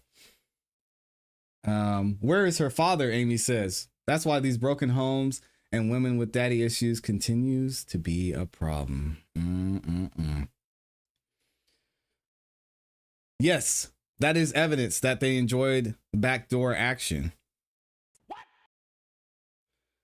I bet you any money she did backdoor with clients on OnlyFans. Men lie and apologize to get more. This is normal dog behavior. Not validating. Oh, boom. There it is. She was mad he cheated on her. Not validating what he did right or justified, but she definitely had a motive. Yeah, she, to me, that just proves they were in a relationship. If he apologized to cheating on her, how do you cheat on someone you're just having transactional intercourse with? What? Big Dog Bill, Prince Andrew, Hunter Biden, Lord. Yeah, Lanny's representing some interesting folks. So when it came to Bill Clinton, obviously, he was acquitted and they got a win there. Michael Cohen, he was his personal attorney. Michael Cohen got a reduced sentence. Dan Snyder, Lanny lost on that one. He had to sell the team. Prince Andrew, they settled the lawsuit. And Prince Andrew obviously lost his titles. And then Hunter Biden, y'all know what's going on there. I'm not reading what Todd said. All right, we're going to keep it going. We got a little bit more. I don't know how much I want to pile on about Shannon because it gets worse. So, of course, now that all of this has come out about Shannon Sharpe and what went on with him and Gabby, you know, the accusations are coming out the woodworks. And boy, does it get wild. Check this out. NBA Central said Shannon Sharpe was accused of choking a female product assistant at FS1, according to, we're going to read the article here in a second. Before Sharpe's time at ESPN, when he was the co-host of FS1 Undisputed, he was accused of choking a female production assistant in the workplace. Two sources with knowledge of the incident tell Front Office Sports. One source said Sharpe and Fox settled with the accuser for several hundreds of thousands of dollars. There was no lawsuit filed against Sharpe in the incident. Well, let's get into it. All right, so we have this from FOS. We'll get into it. Let's see.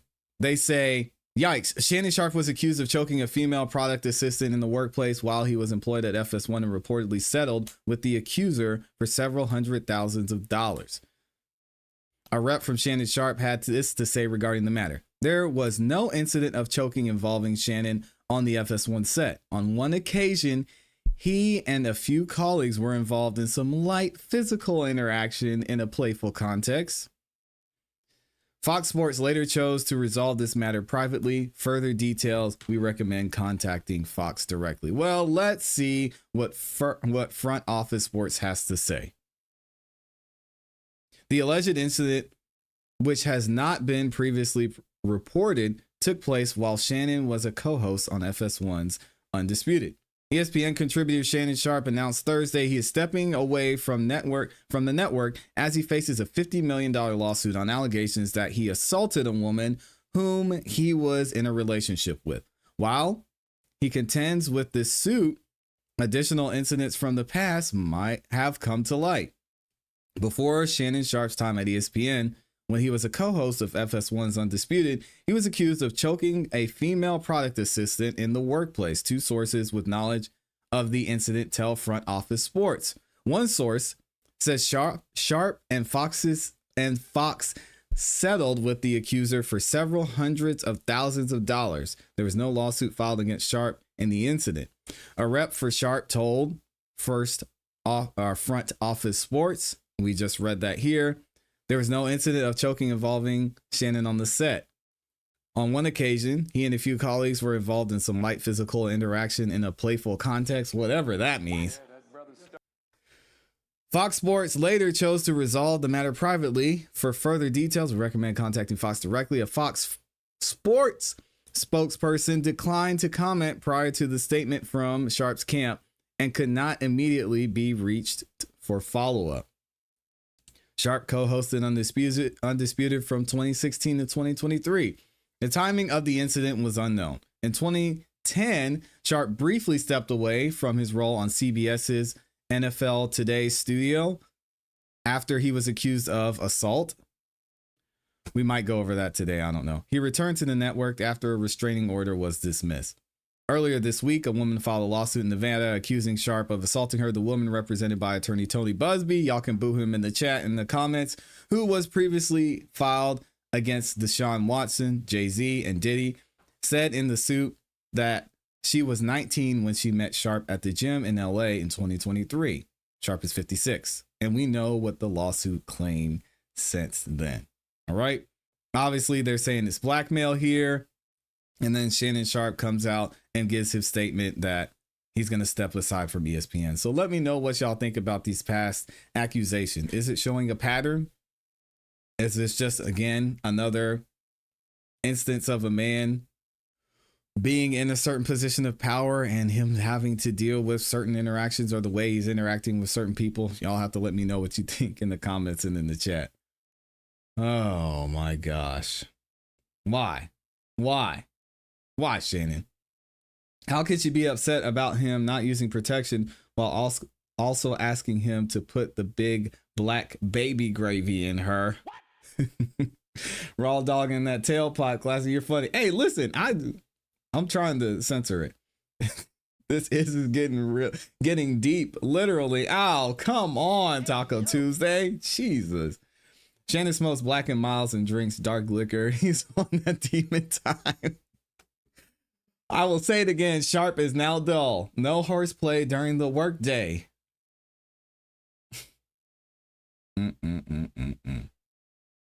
Power and money equals diddlers. Oh my gosh. We've got more, guys.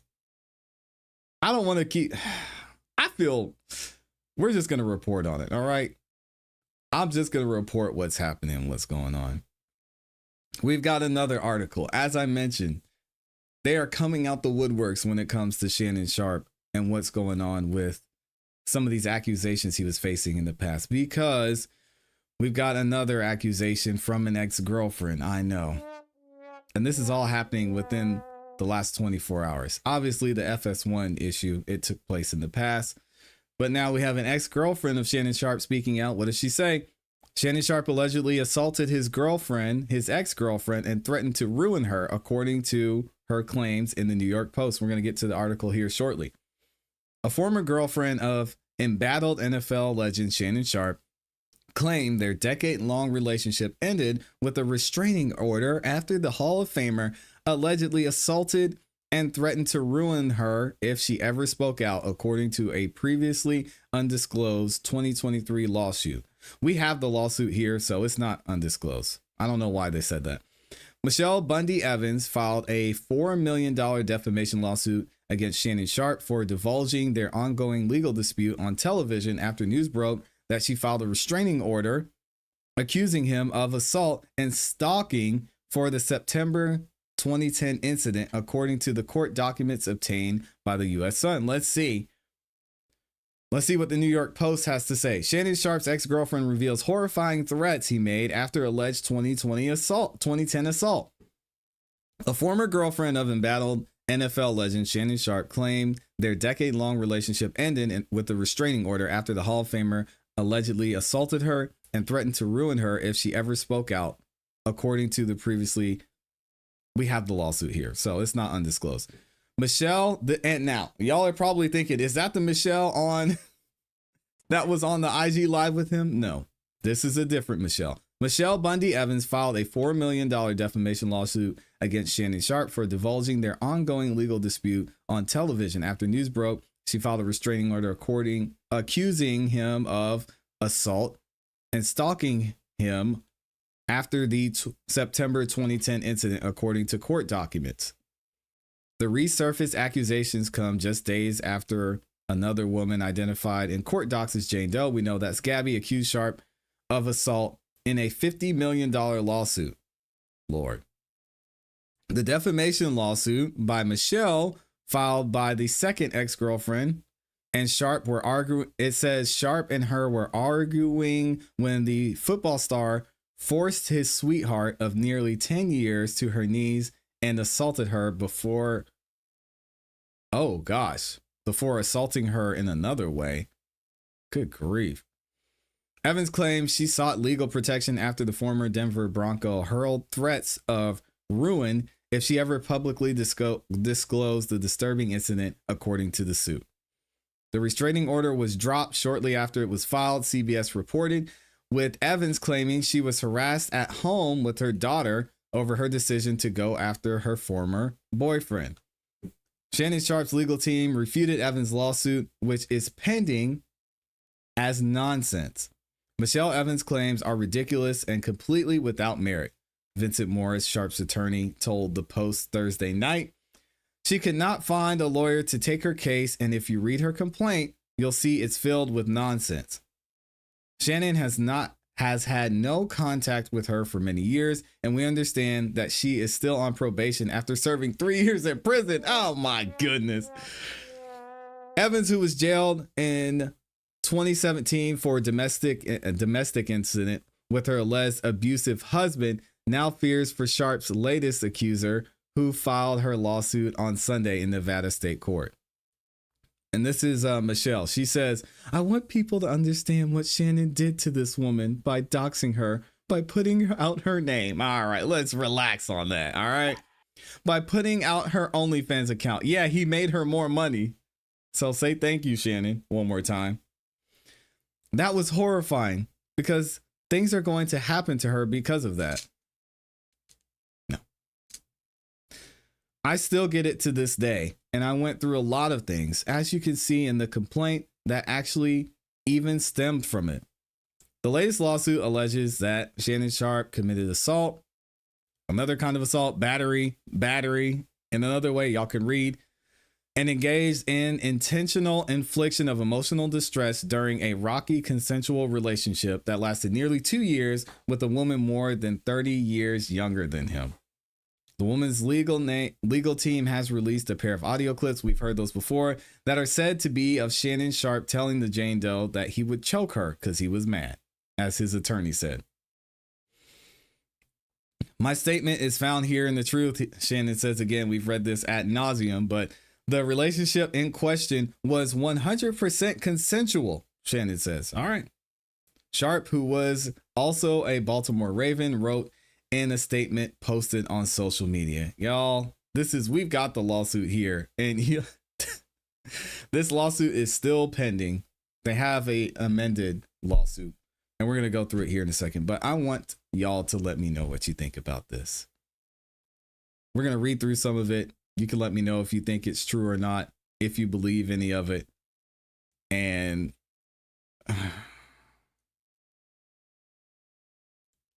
Shannon's got it. I feel for him, man.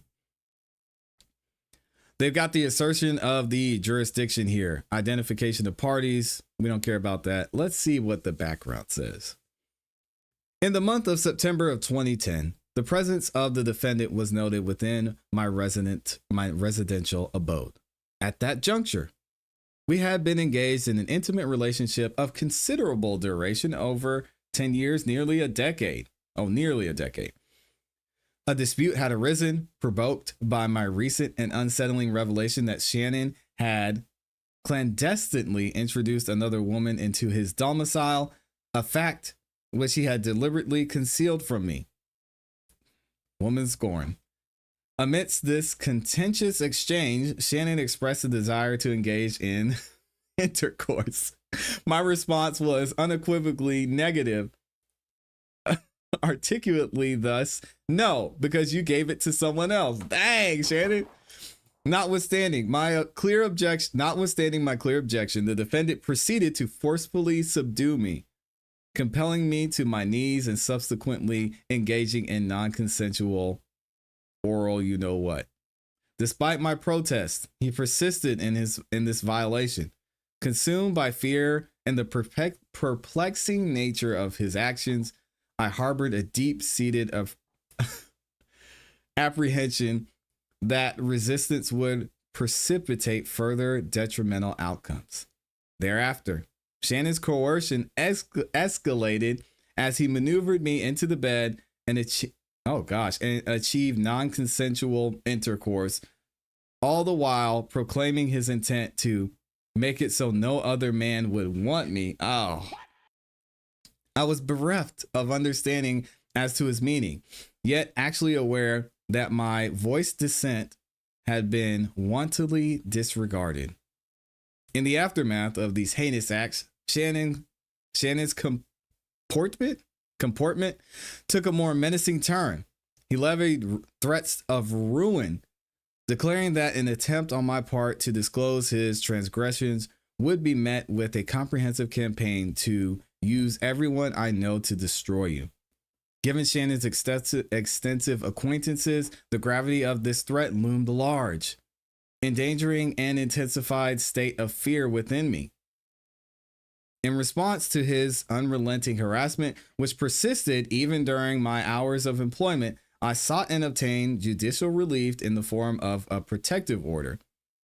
The legal safeguard was subsequently relinquished when the defendant engaged in an act of doxing, maliciously exposing my personal address through court documents. Dang, the consequent media exposure endangered a profound concern for the safety of both myself and my kin. It is within this filing that I break my silence regarding these matters, having heretofore retained from a filing a formal police report. Refrain from filing a formal okay, so she want the money.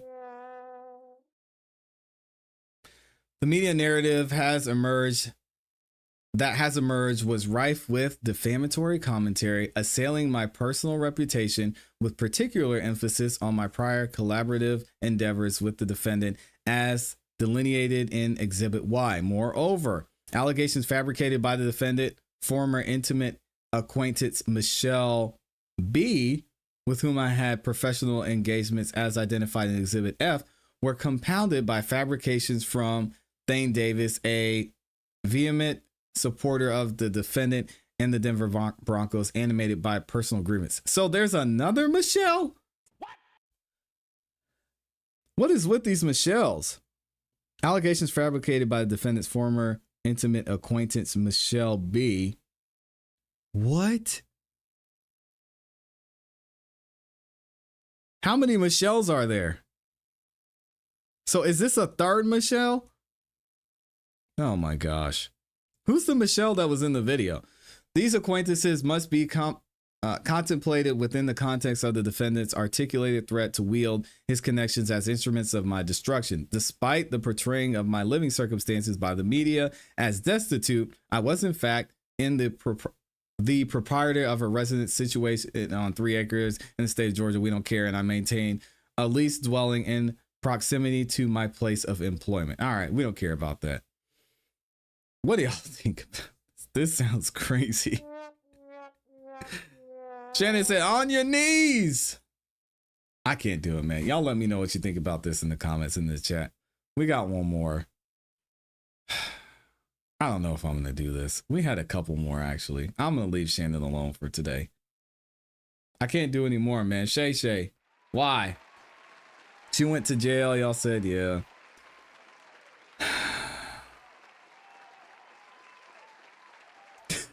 OMG, he's literally the Diddy of sports media. Now, I wouldn't say that. I don't believe any of this. This is crazy. That's his Michelle. My Michelle. Oh, Peter says, I believe her. Peter, you believe all women, Peter? Hell no. Come on, Peter. Why do you believe her? Peter, don't do that, man. Come on. We need you on this side. Can't believe can't. Yeah, Peter, you can't do that, man. Good Lord. What a way to end the show. I'm gonna let y'all get out of here. Shout out to the gang. Hopefully y'all have a great weekend. Say a prayer for Shay. It's gonna be a long road. We might cover some of this on Monday. We'll see. If you haven't yet, subscribe, hit the notification bell so you don't miss any time that we go live. Like the video on your way out if you haven't yet. And as always, y'all know what to do. Oh my gosh. Keep growing, keep pushing, and try and keep it classy. We out of here. Peace.